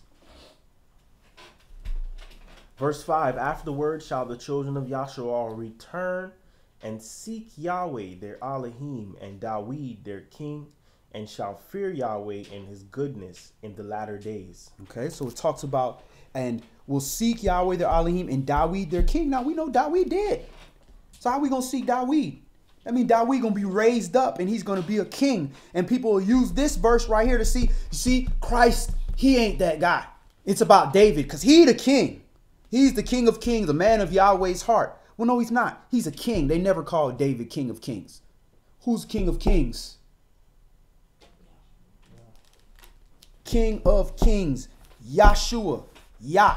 That's the king of kings. When Yah needed to be a king on this earth, he made Yahshua the man. So you could have a physical man to be the king of kings. But the spirit king of kings is Yahweh, period. He's over everything. From the beginning, he said, what you asking for a king? I'm your king. What you need a king for? What you need a man that's flawed that gonna want to take your stuff and all that? I'm your king. So Dawid gonna be here. And when you read furthermore about Dawid coming back, your prince, because he's one of the powerful ones, but he's not the top. Let's go to Romans chapter 3, because you're gonna live through faith. So does that mean you're gonna live by this faith? This gonna somehow void the law? Because that's what people thinking. Nay, we don't void the law. Nehemiah snatch a patch out your jaw. You know it. Crunk God the Jew. Love it. Love it. But does that 3 and 4, is that what we're going through now? Yeah. We don't got no sacrifice. Yeah, we're not idolizing. We ain't got no king here on this earth. I ain't seen an ephod unless you buy a Kodesh Fresh ephod shirt. You can get one of those, but it ain't real. It's just a shirt. Shameless plug. All right. So what are you saying? You're not covered by Yeshua? Yeah, we're covered by Yahshua, of course. No. But it's not according to the former way things were done, because Israel was always used to having a standing priest. We wanted to be like the nations. Temple. A high priest that wore the stones, and y'all's like, I'm removing all of that. And that verse pretty much laid that out clearly. There's not going to be an idol or a righteous image for you. You guys are going to be left desolate to grope your way. You're starting from scratch again. It's going to be like the beginning when the place was just formless and void, and Yah has to speak and bring it back form again. Right. Good explanation. Because it wasn't helping us. Because, the priest wore the stones, and the 12 stones represent the 12 tribes, and he bared that on his chest. Israel was on his heart, the tribes. And he had on his thing, holiness unto Yahweh. So when they saw the priest who taught the law, who represent the 12 tribes carrying the law, in holiness unto Yahweh, we're supposed to see the law is holiness unto Yahweh. So these are carnal things that seem carnal, but it means something to us. He had the pomegranate bell, the high priest, and the one that wore the ephod was the high priest. It could only be the son of Aaron, whose father was a high priest before him. He had the bells, the pomegranate bells, where we wear tzitzit fringes like what I have on. They wore pomegranate bells. Pomegranate has 613 seeds, which represents the 613 laws that were given to us, law, statutes, and judgments. So all that was symbolic of different things. But if we not getting the symbolism, we not getting it. It's like punchlines that go over your head. You're not getting it. So why give the punchline? So that's why I guess rappers these days, they don't really got much to say, because it's going over everybody's head. So they just say, eeny, meeny, miny, mo, catch a tiger by his toe. Yo, man, that dude is spitting. Woo, copyright. Woo. Or they just move. Right. Or they just say, it's even worse now. Some of you don't even have to rhyme. What? But that beat, I didn't even really care what it said, because my 12s is knocking back here. That's the state of our people in our music. But there's a comeback. True music is on the rise. Romans chapter 3. And let's start this at 1. And we're going to see, is the law voided by faith? Let's check this out. Let's see what Saul got to say.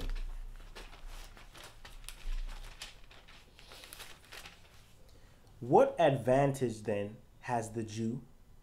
Or what profit is there of circumcision? Much in every way, chiefly because that unto them were committed the oracles of Elohim. For what if some did not believe? Shall their unbelief make the faith of Elohim without effect? Certainly not. Yea, let Elohim be true, but every man a liar, as it is written, that you may be justified in your sayings, and might overcome when you are judged. But if our unrighteousness commend the righteousness of Elohim, what shall we say? Is Elohim unrighteous who takes vengeance? I speak as a man. Certainly not.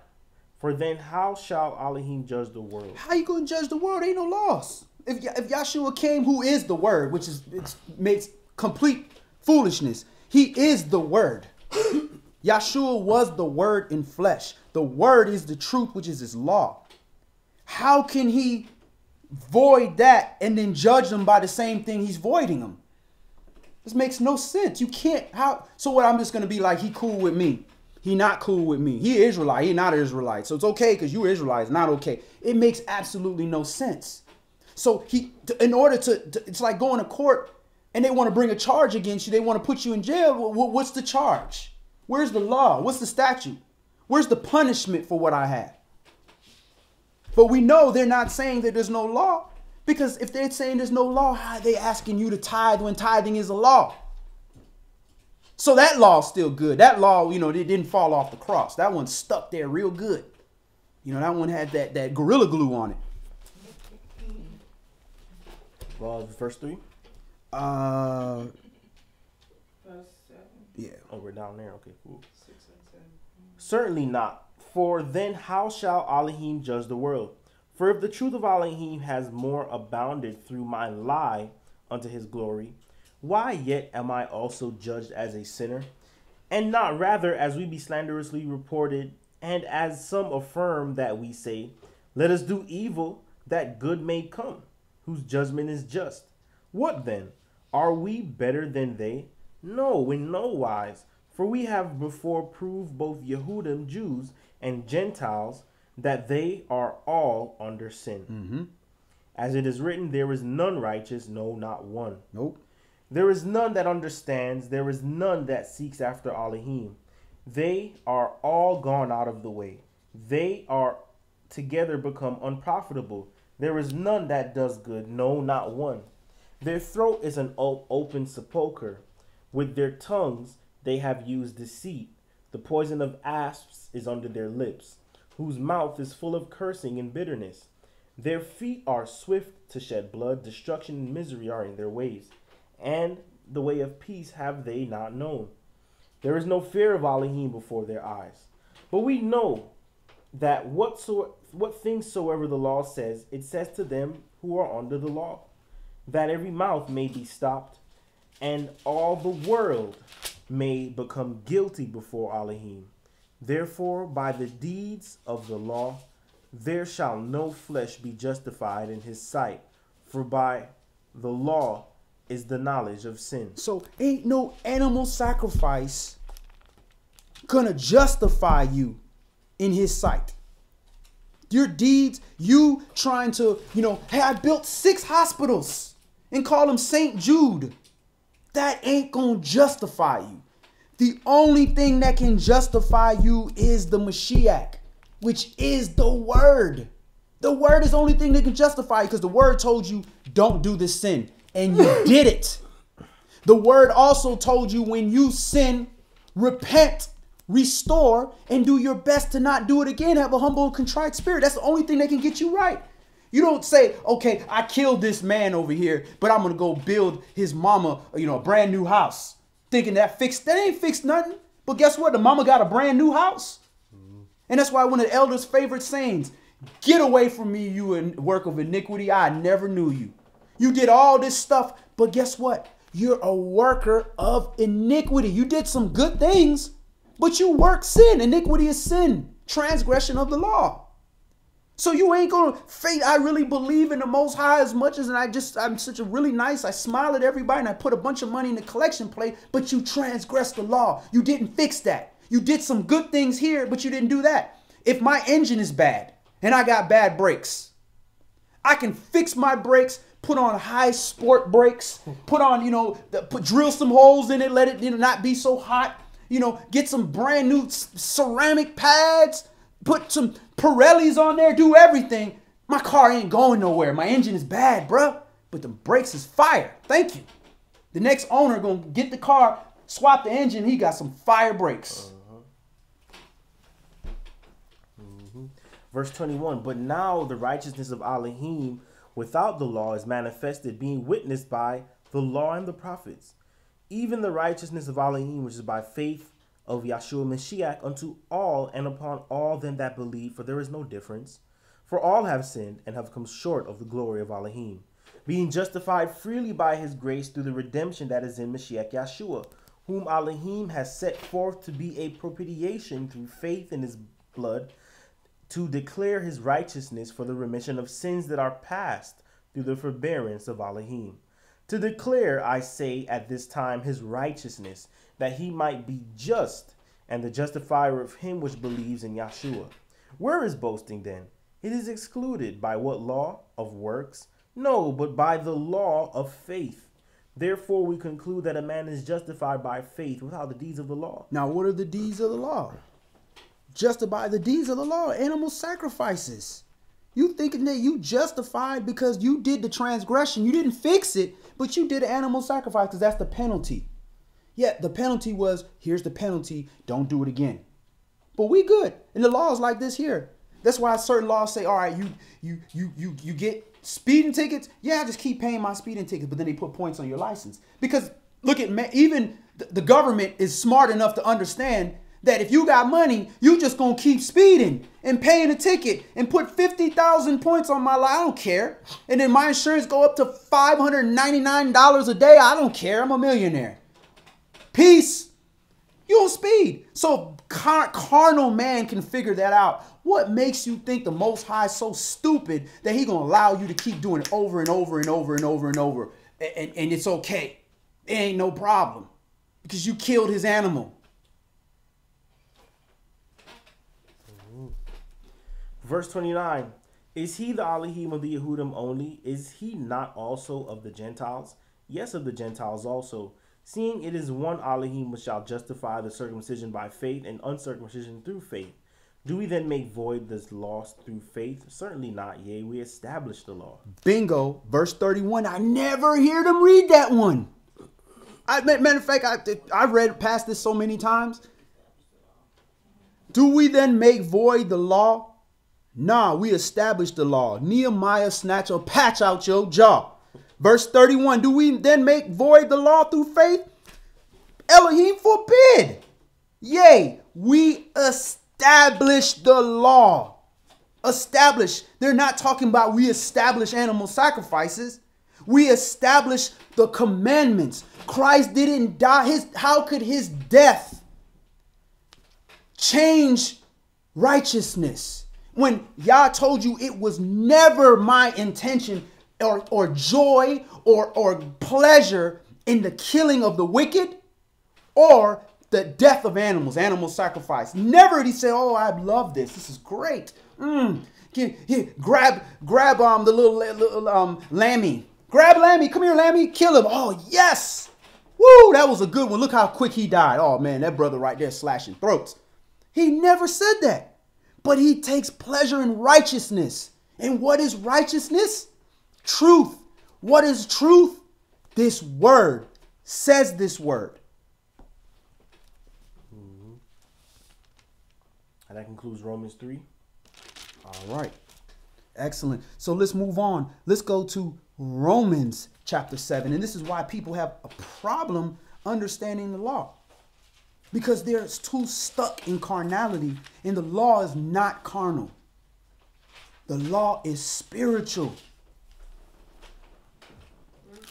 Romans chapter 7. Yes, ma'am. Just a few more chapters down from where we were. And shalom, sis Kate Johnson. Good to see you. Shalom, Aquanette Thompson. Good to see you as well, sis.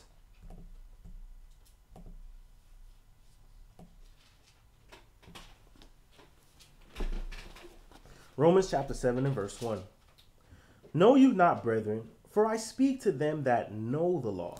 Bingo. If you don't read the Old Testament, you're going to have a hard time with this. Because it says right there, he let you know. So no confusion. Somebody that don't know the law going to get confused with this. That's why he's giving the warning here. Listen, hey. No. Brethren, who's he talking to? Who's his brethren? Those are the Israelites. Israelites. His people. Who the people that know the law? Israel. Know you not, brethren, for I speak to them that know the law, how that the law has no dominion over a man as long as he lives. Excuse me, how the law has dominion over a man as long as he lives.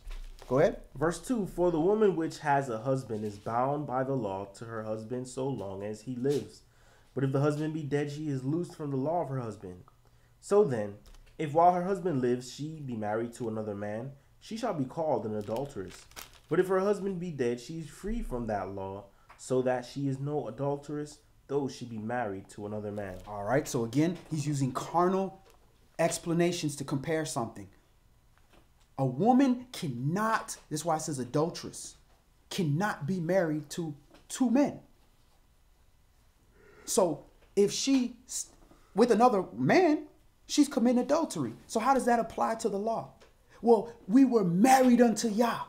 And while we were married unto Yah, before Yahshua came down in the flesh, that's who we were reconciled directly to. So that law said, listen, if you don't keep these commandments, because I love you so much, I'm going to allow you to pass your death on to this animal. This is the law. That cannot be changed. That's sealed forever. Never going to be changed. So what he had to do to make a change to this temporarily, because this is not forever, that the change is grace. Grace period don't last forever. He allowed somebody to come to die with Yahshua representing Yahweh as the husband, to die to free us from the marriage to that law for that moment, to free us for that moment. This is why he's comparing marriage and all that stuff. That Yahshua had to die to free us of that. Because he's representing the Father as a husband. The Father is not a flesh. He's a spirit.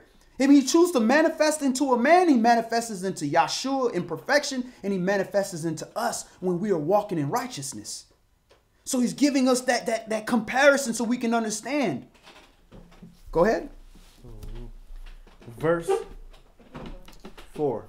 Wherefore, my brethren, you are also become dead to the law by the body of Mashiach, that you should be married to another, even to him who was raised from the dead, that we should bring forth fruit unto Elohim. For when we were in the flesh, the motion of sins which were by the law did work in our members to bring forth fruit unto death. But now we are delivered from the law, that being dead wherein we were held, that we should serve in newness of spirit and not in the oldness of the letter. Okay, so do not kill somebody. That is not oldness. That's not oldness of a letter. We still not supposed to kill people. None of that stuff. The stuff that Yah said, look, this is filthy. Ain't nothing in this book that Yah said is filthy. I don't care. Action, food, a situation, a relationship, whatever. Anything he's considered abomination. Nowhere in this book does he say, it used to be abomination, but now it's cool. Never. There's nothing. You can't find a single verse, nothing in here that's going to say something that Yah said was abomination. Yah didn't go through puberty. He didn't mature. He didn't grow a full beard. His beard didn't connect. He's omnipotent. It's forever. So he didn't change. Go ahead. Verse 7. What shall we say then? Is the law sin? Certainly not. No, I had not known sin but by the law. For I had not known lust except the law had said, you shall not covet. Now, here's the question. If you didn't know to covet, you wouldn't know that it's wrong to covet. So we're trying to get back to the point where we don't even know to covet. Thou shalt not covet your neighbor's wife, your neighbor's ox, your neighbor's money, whatever the case may be. So we trying to get back to that position where, to break it down scientifically, the brain, the wrinkles of the brain has the passageways that the neurons travel across the synapses to bring messages from the brain to the rest of the body to do what it needs to do. And as you think and as you learn, it's like water. It finds the path of least resistance and it finds a way, and it does that way all the time. That's how we're able to drive home without even paying attention, without even looking, just daydreaming, and we in front of our house. How did I get here? Because the brain's been doing it so much, it's gone that way. So what we got to do is we got to retrain our brains to do things the way we were supposed to do it, in righteousness, and repetitively. Nope, not doing that, not doing that, not doing that, to the point where that route don't even exist no more that we used to go. It's not there. It's been rooted out. Just like a computer. A computer, you can never really fully get rid of what's in there.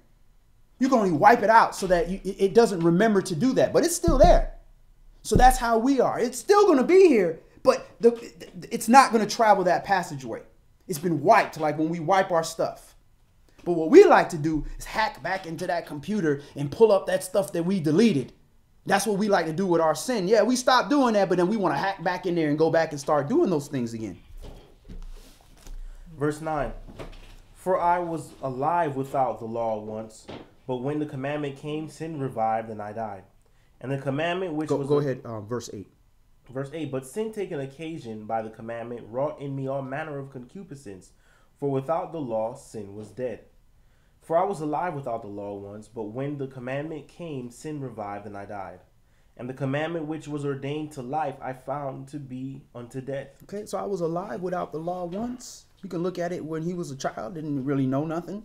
Or you can look at it, I as in Adam, in the beginning, he was alive without the law. He didn't know all that stuff. But when sin came, it was revived and he died. Because now he learned sin and he did it, and now death is into the world. Verse 10, the commandment which was ordained to life I found to be unto death. For sin taken occasion by the commandment deceived me, and by it slew me. Wherefore the law is holy, and the commandment is holy, and just and good. But when that which is good made death, was then that which is good made death unto me? Certainly not. But sin, that it might appear sin, works death in me by that which is good, that sin by the commandment might become exceeding sinful. For we know that the law is spiritual, but I am carnal, sold under sin. So being that the law is spiritual, but we carnal, he got to give us the law carnally so that we can learn to be spiritually. But you're not going to learn. A perfect example. When he gave us the Sabbath day, when he first gave us the Sabbath day, and we were doing foolishness, he said, look, and just stay in your tents. Don't even come out your tent. Because we had freedom, we going out trying to collect sticks, and now we got to stone a man to death. Just stay in your tents to protect you. When a child is old enough to put his hand up there and touch the stove and burn himself, you got to teach that child, don't you touch that. You're not trying to tell him, look, if it's lights up red, that means hot, don't touch. All he knows is no. So that's how the law was given. But when that child gets older and he's going to cook, listen, when you cook, turn this, heat's going to come on. Watch this. Make sure there's no plastic over here. Make sure you're not distracted doing this. Pay attention to what you do so it'll burn the house down. But I can't give that to a baby. He going to burn the house down. So that's how the law had to been given to us, very carnal. Don't do this. Don't do that. Stay here. Stay there. And in doing that, don't touch that. Don't touch that. Don't touch that until we do. Now we know. We learn.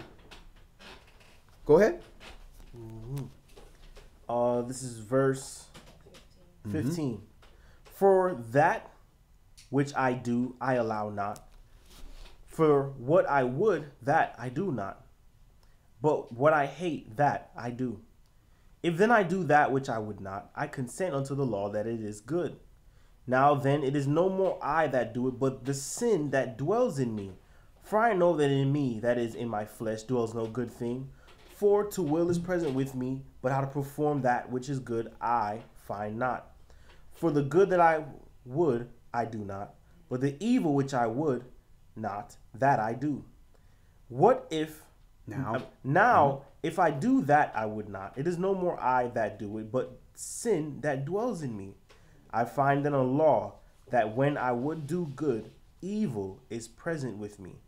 For I delight in the law of Yahweh after the inward man, but I see another law in my members warring against the law of my mind and bringing me into captivity to the law of sin, which is in my members. O wretched man that I am, who shall deliver me from the body of this death? I thank Elohim through Yahshua Mashiach, our master. So then, with the mind I myself serve the law of Elohim, but with the flesh, the law of sin. All right, so that's a little bit, again, to you that understand the law. This is who I'm talking to. So I thank Elohim through Yahshua Mashiach, our Adonai. So then with the mind, I myself serve the law of Elohim. But with the flesh, the law of sin. Because it is a sin for when he transgresses to not do the animal sacrifice. That is a sin unto him. But he's serving Yah with his mind because he's saying, okay, if I did all these things I would not, I did. But my mind, I'm serving Yahweh. Yahweh, I'm sorry. I'm contrite. I'm humble. I shouldn't have done this. I'm going to do my best not to do this. My mind is constantly meditating on your law to direct me not to do things. Versus with his flesh serving the law of sin, saying, okay, I did it. Here's my flesh, animal sacrifice. I'm good. You're serving sin. Let's move on. Let's go to Matthew chapter 5. And we're going to read 1 through 20 for the haymaker. Because you call yourself a Christian or a follower of Christ, you can't argue with red writing. Can't argue with it. All you can do is try to gainsay. It ain't going to help. Matthew, chapter 5. And we're going to read verses 1 through 20.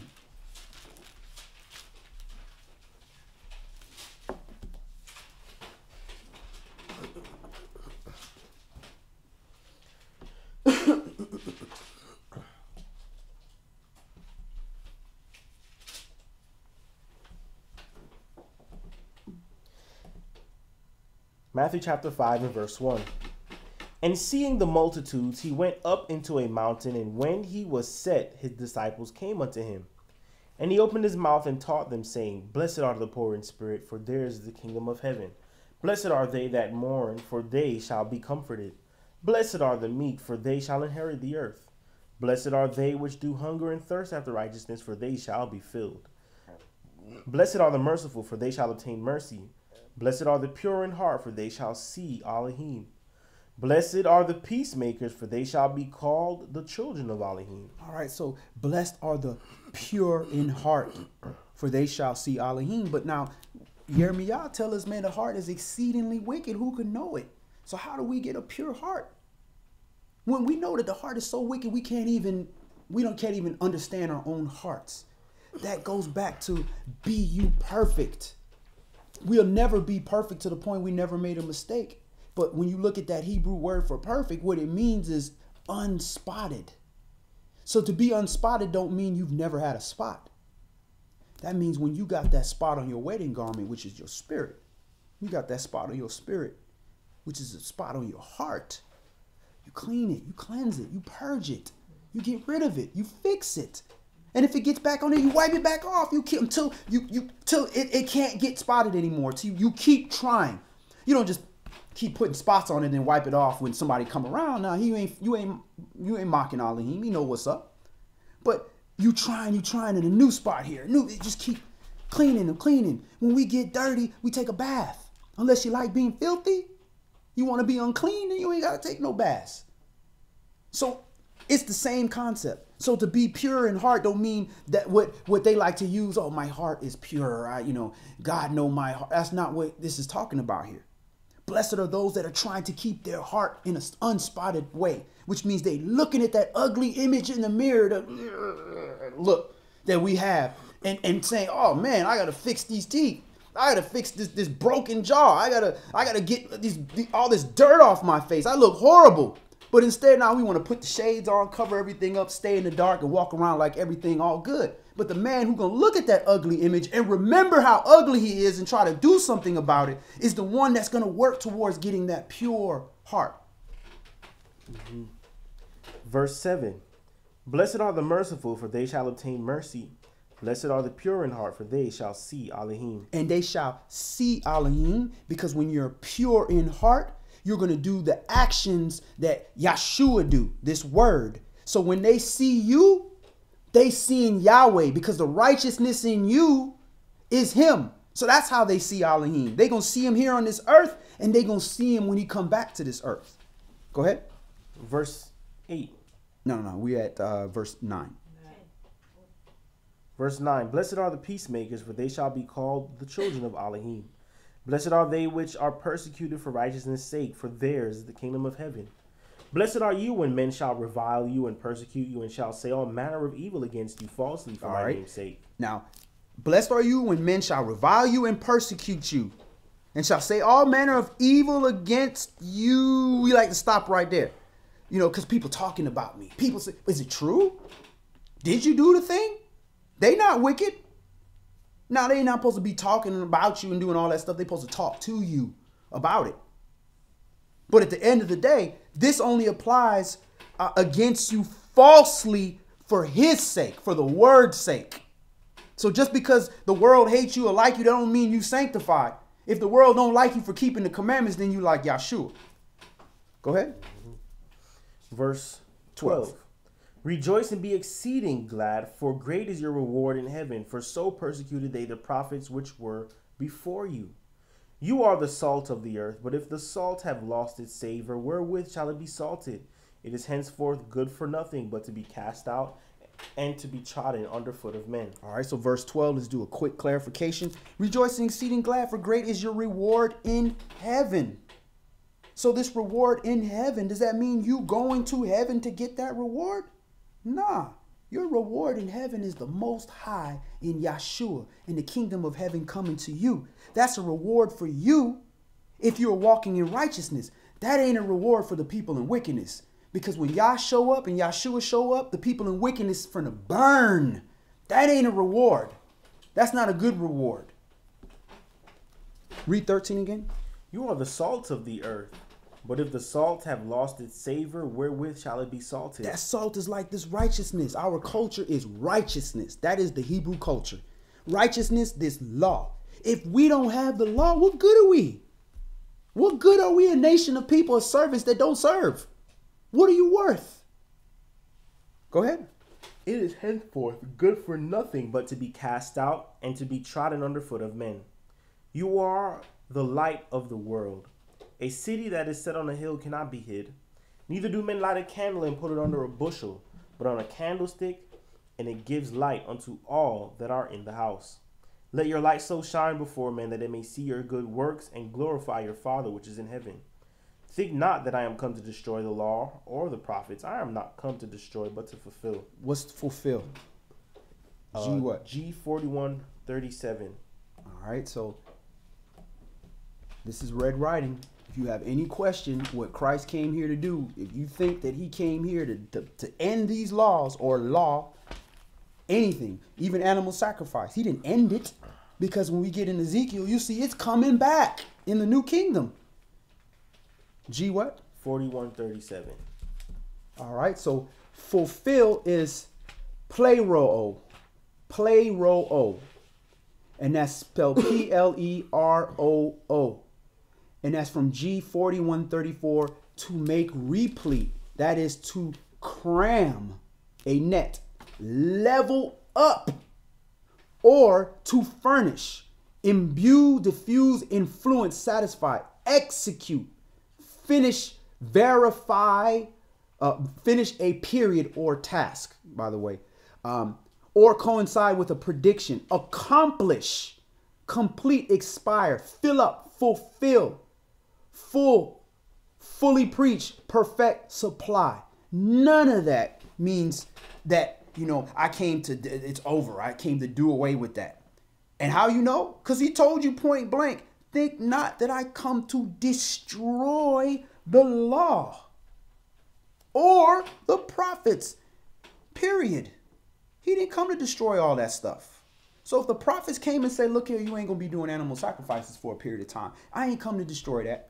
If the law of Moshe says you need to do this, you need to do that, you need to do that, he ain't come to destroy that. Law, prophets, two witnesses. Law, Moshe, witness, prophets. Y'all ain't keeping the law. Y'all said y'all need to keep the law. Two witnesses. He ain't come to destroy any of that. Go ahead. And this is how he talks about anybody that wants to teach against the law. This is what he has to say. Verse 18, for verily I say unto you, till heaven and earth pass away, one jot or tittle shall no wise pass from the law till all be fulfilled. So even in the letter of the law, when you're writing the law out, like the king was supposed to write a copy, a jot, which would, in English would be, a dot on the J or the I, and the tittle in English would be like a cross on the T, but of course this is talking about Hebrew, it would have been different. All that, not even the penmanship is going to pass away from the law. So even if the little letter of the T, the cross on the T, or if even just the letters, pieces of the letters that's writing the law is not passing away, what makes us think the whole law passed away? And this is coming from Christ himself. How you gainsay that? How you argue with him?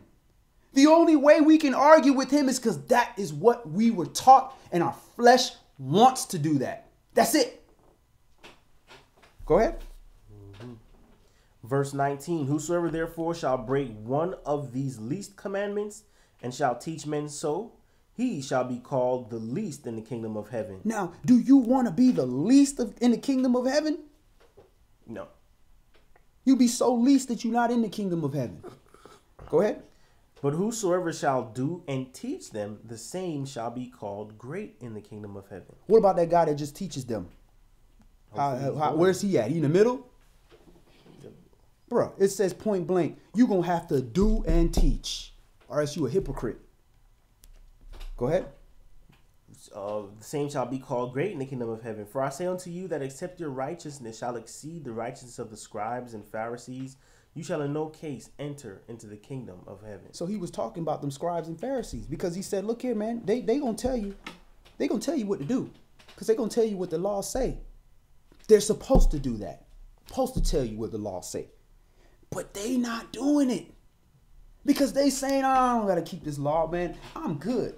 I'm righteous. I'm sitting in the uppermost places. I'm greeted in the markets. Everybody giving me free stuff because I'm this high ranking, like the, what was the guy? Rob Sheik. What was that? What are they called? Shaws? Sheik. Yeah, sheiks. You know, everybody's coming up to you, giving you, so you're getting all these free animals and everything that you hoping, that people hoping you're going to pray for them and all that. So you got stuff lined up. So when these people start to act up, or you start to do whatever you do and you get sin, you cool. Your wedding garment is spotless because you done killed 10 animals. So you ain't keeping the law when the law says do not sin. Be you perfect. We think be you perfect, unspotted means I spot the floor with blood from an animal. We thought that meant unspotted. No, unspotted means fix that sin. Remove that sin and pay the penalty when it's appropriate. Go ahead. And that's finished. All right. So Galatians chapter 5. And then we have one more for the conclusion. Galatians chapter 5. This is another one that people love to run away with. First of all, who's he talking to? Who's talking and who's he talking to? Paul to Gentiles.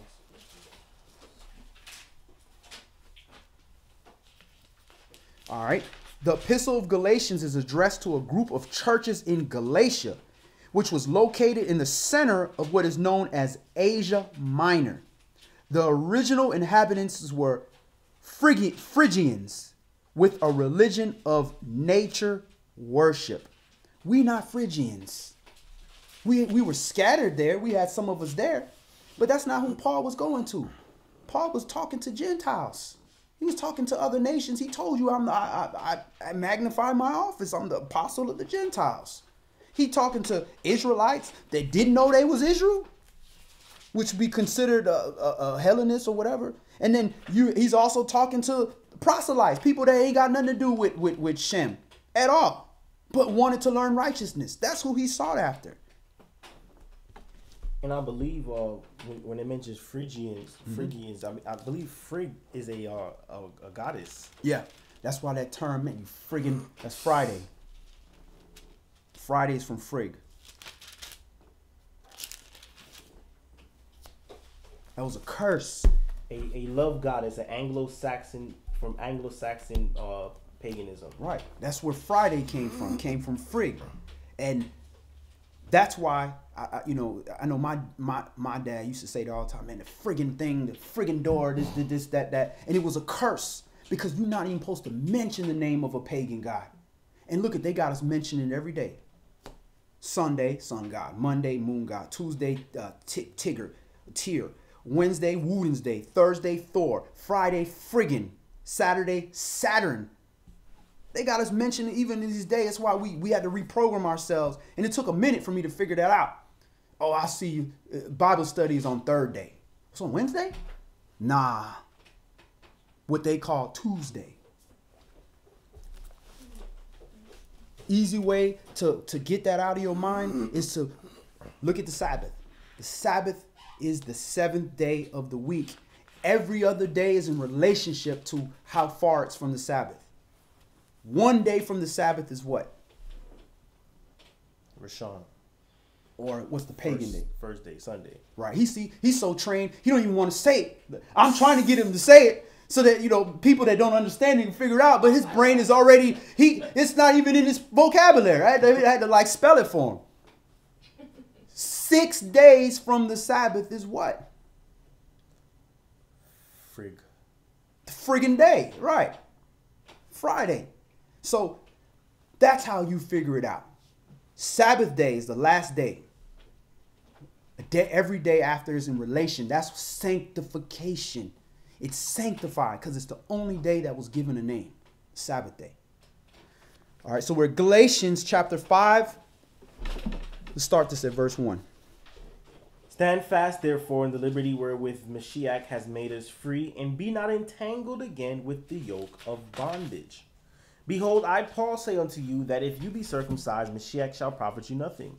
For I testify again to every man that is circumcised, that he is a debtor to do the whole law. Mashiach is become of no effect unto you whatsoever. Whosoever of you are justified by the law, you are fallen from grace. Oh, that's slaying them right there. That's killing them right here. Oh, these people are dying with this right here. Behold, I, Saul, say unto you that if you be circumcised, Mashiach shall profit you nothing. Who he talking to? He talking to Israel? Of course he not talking to Israel. That's the covenant. By that. Because if you are, you're a debtor to do the whole law. You got to do everything. You got to get circumcised. Now you got to do everything Israel do. And you can't. That's transgression. You can't do what we do. That's not your job. That's like me trying to go have a baby and put a baby in me and because science can do it. That's not my job. That's abomination. That was given to the woman to do. And praise Yah for the woman. And then circumcision in the context of a Gentile is not what's going to free them from the curse. Right. You understand? Like if they're picking up circumcision as to clean them up, like only that good news of Mashiach dying for your sins and you being cleansed of them, that's what's doing it. Circumcision. So what they would mention in here is the Judaizers that, okay, yeah, they're circumcised, but have they been immersed? Like, right. You know, have they accepted HaMashiach? Because that's what's going to cleanse them and justify them before the Father. Right. Verse 4, Mashiach has become of no effect unto you whatsoever of you who are justified by the law. You are fallen from grace. For we, through the Spirit, wait for the hope of righteousness by faith. All right, so Christ has become of no effect unto you, whoever you are justified by these animal sacrifices. By the law that says don't steal. If you steal, kill this animal. If that's justifying you, you are fallen from grace. Because that grace period, that time where Yeshua brought us to stop doing that sin, it doesn't count for you. It don't count for you. If that animal sacrifice wasn't done properly and you weren't really sorry in your heart, you dead. That's it for you. There is no sacrifice for you if you sin willfully. Not after receiving the knowledge. There is no sacrifice for you, so you've been dead. So skip that and learn how to truly repent from something. Verse 6, for in Yeshua Mashiach neither circumcision avails anything, nor uncircumcision, but faith which works by love. All them people that was leaving Egypt, a lot of them was circumcised. To the point where the kids that were born in the wilderness had to be circumcised because they weren't circumcised when they were in the wilderness. They died. So that circumcision did absolutely nothing for them. They was Israel. Every man over 20 years and older that left Egypt died in the wilderness. That includes Moses, Aaron, Miriam that hid Moshe and watched him, raised them, all that stuff. All them people died except for two, Caleb and Yeshua. Yeshua, the son of Nun. They were the only ones that lived. And they were Israel. These people knew the law. That circumcision did nothing with them, because if you didn't circumcise that heart, which is the real circumcision that Brother Yonatan was talking about, which means remove that stony stuff that's on your heart and get a heart of real flesh, that circumcision meant absolutely nothing. Verse 7. You did run well. Who did hinder you that you should not obey the truth? This persuasion comes not of him that calls you. A little leaven leavens the whole lump. I have confidence in you through the Master that you will be none otherwise minded, but he that troubles you shall bear his judgment, whosoever he be. And I, brethren, if I yet preach circumcision, why do I yet suffer persecution? Then is the offense of the stake ceased? I would they were even cut off which trouble you. All right, so he preaches circumcision to Israel, even to the point where he had Timothy circumcised. He preaching that to Israel. But to the Gentiles, he's like, that is so hypocrisy. Think about this. If the Gentiles were never given the covenant of circumcision, but they're doing it against the law, you got Israel, who was given the law of circumcision, also the law of animal sacrifice, but we believe in Yeshua and we know we're covered on his blood and we ain't got to do the sacrifice no more. So we covered under the spirit of the law. We ain't got to do animal sacrifice no more. But the Gentile, which ain't got nothing to do with circumcision, he got to do the circumcision. That's hypocrisy. You ain't keeping the whole law, but you want a Gentile to keep the whole law that he's not even under? Straight hypocrisy. So why we covered? The spirit, we covered under the blood, the spirit. We covered under that. But the Gentile, he covered because he cut his skin. He not covered by Christ. Christ ain't good enough. He got to do a circumcision so I can boast in here. Look at all these Gentiles in here walking around all gingerly because they hurt. You see how many people I converted? That's that pompous pomp and circumstance. Always trying to look good. What verse? Verse 13. For brethren, you have been called unto liberty. Only use not liberty for an occasion to the flesh, but by love serve one another.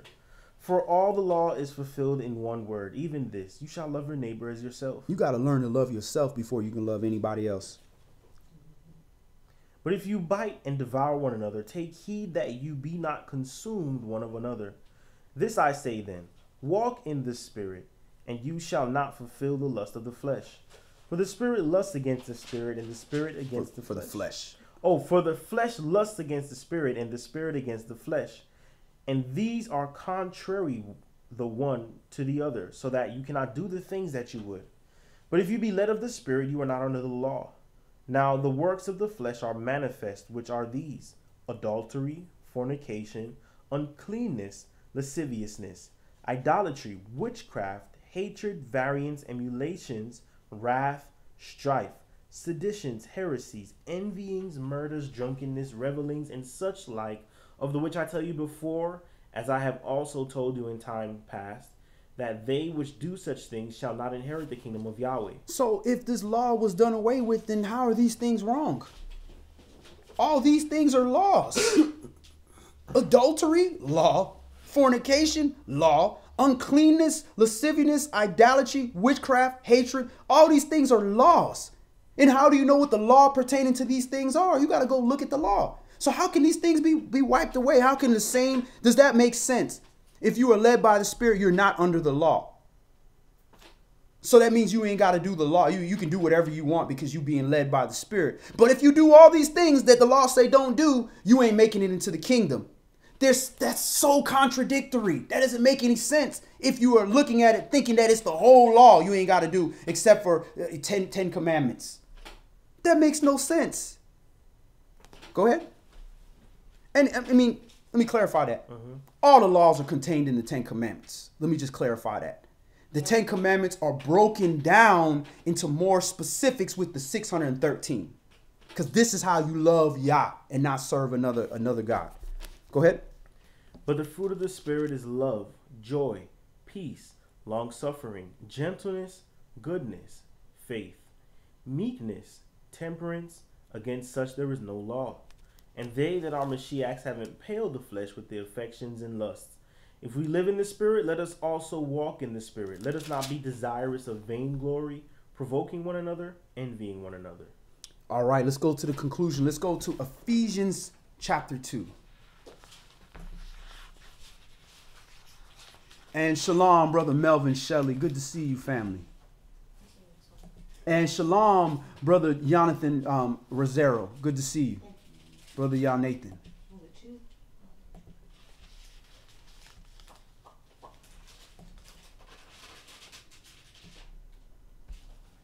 It looks like it's one book over from Galatians. Yeah.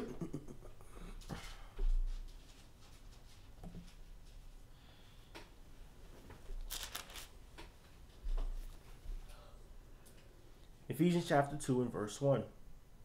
And you has he quickened who were dead in trespasses and sins, wherein in times past you walked according to the course of this world, according to the prince of power of the air, the spirit that now works in the children of disobedience, among whom also we all had our conversation in times past, in the lusts of our flesh, fulfilling the desires of the flesh and of the mind, and were by nature the children of wrath, even as others.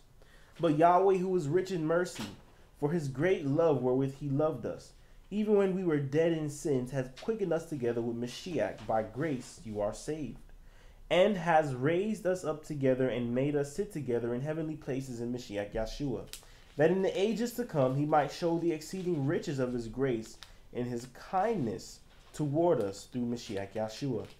For by grace are you saved through faith, and that not of yourselves, it is the gift of Yahweh, not of works, lest any man should boast. For we are his workmanship, created in Mashiach Yeshua unto good works, which Yahweh has before ordained that we should walk in them.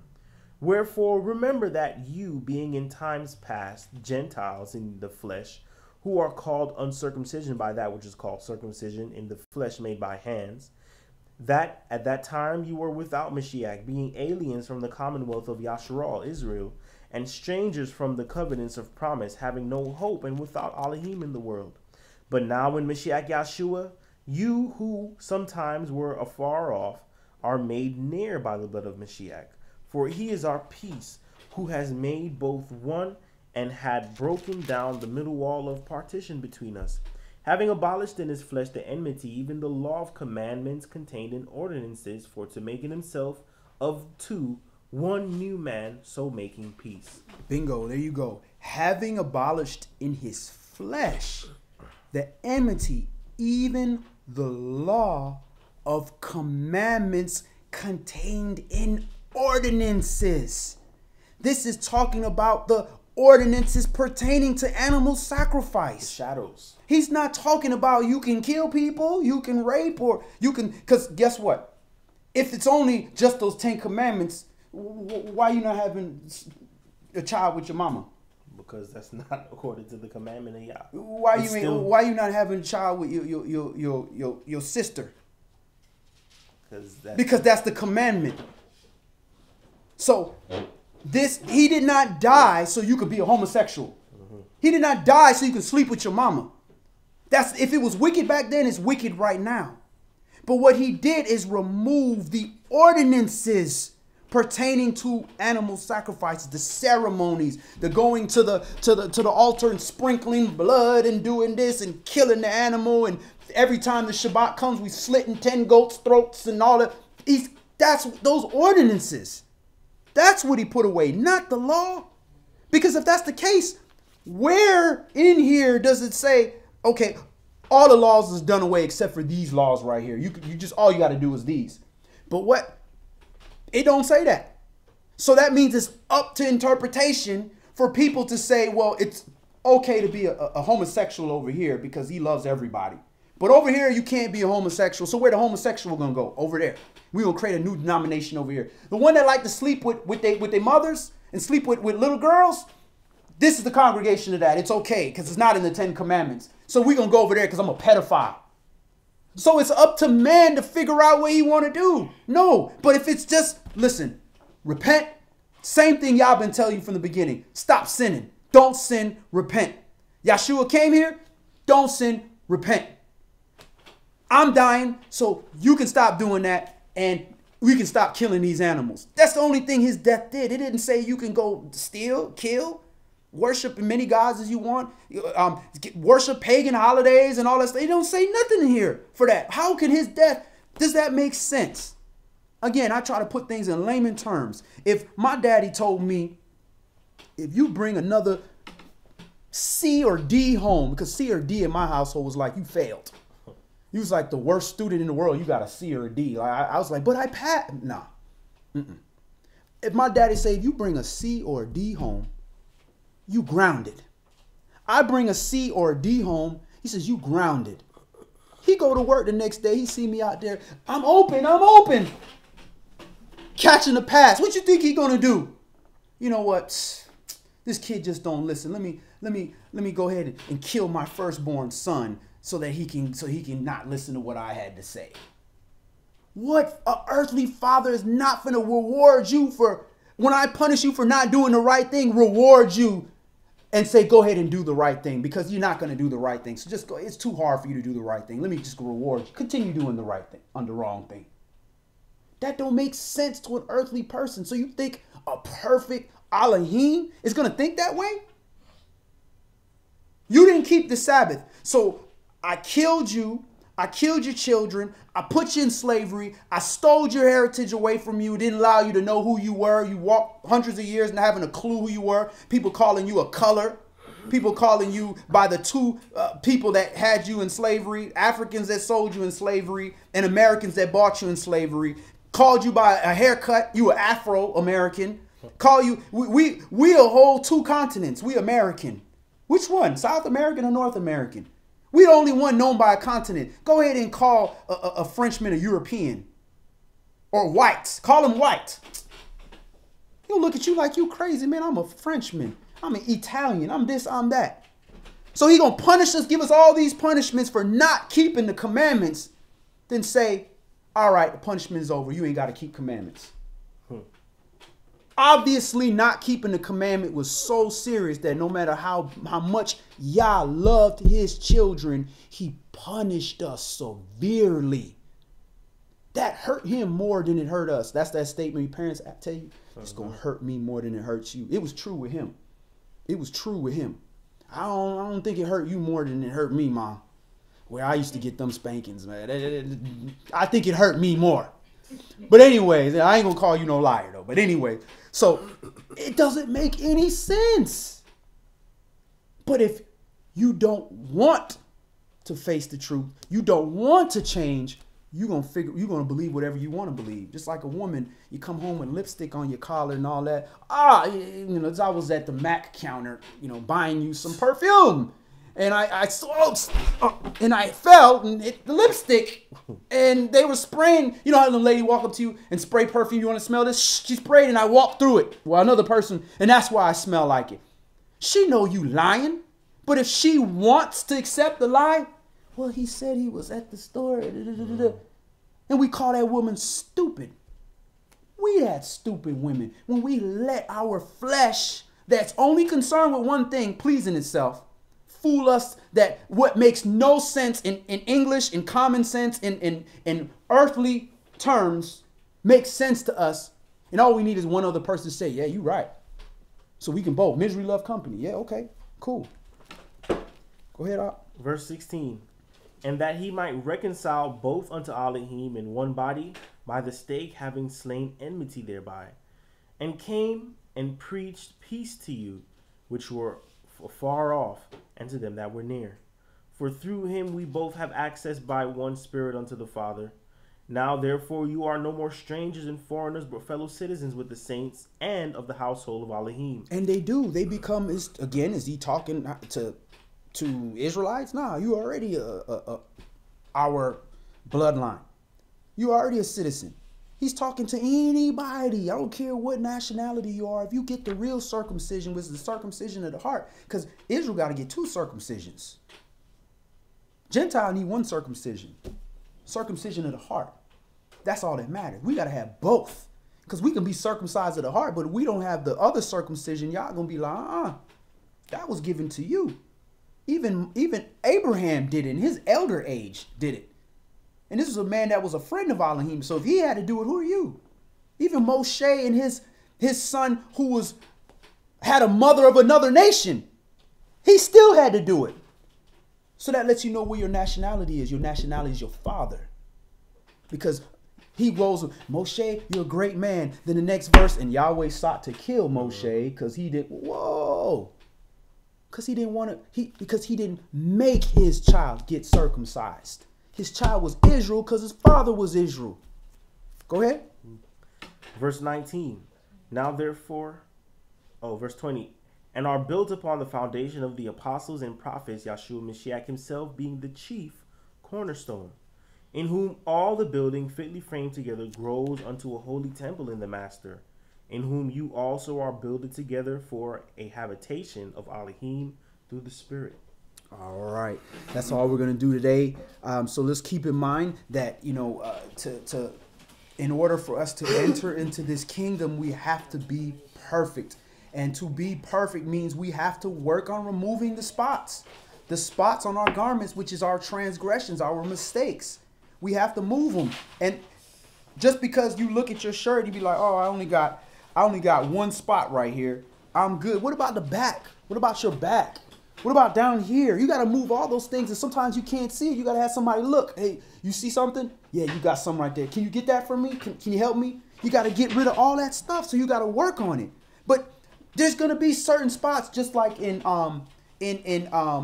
matzah, in unleavened bread. There's gonna be some leaven you can't get to all inside your duct in the top. You can't reach that leaven, but you got to get all that leaven out your house. But what's accepted for you is you did the best you can to remove the leaven in your house and the leaven in your heart. So it's not going to be accepted for you if you say, I know there's leaven right here in the wall. I ain't going to do nothing about it. Christ died for me. I'm good.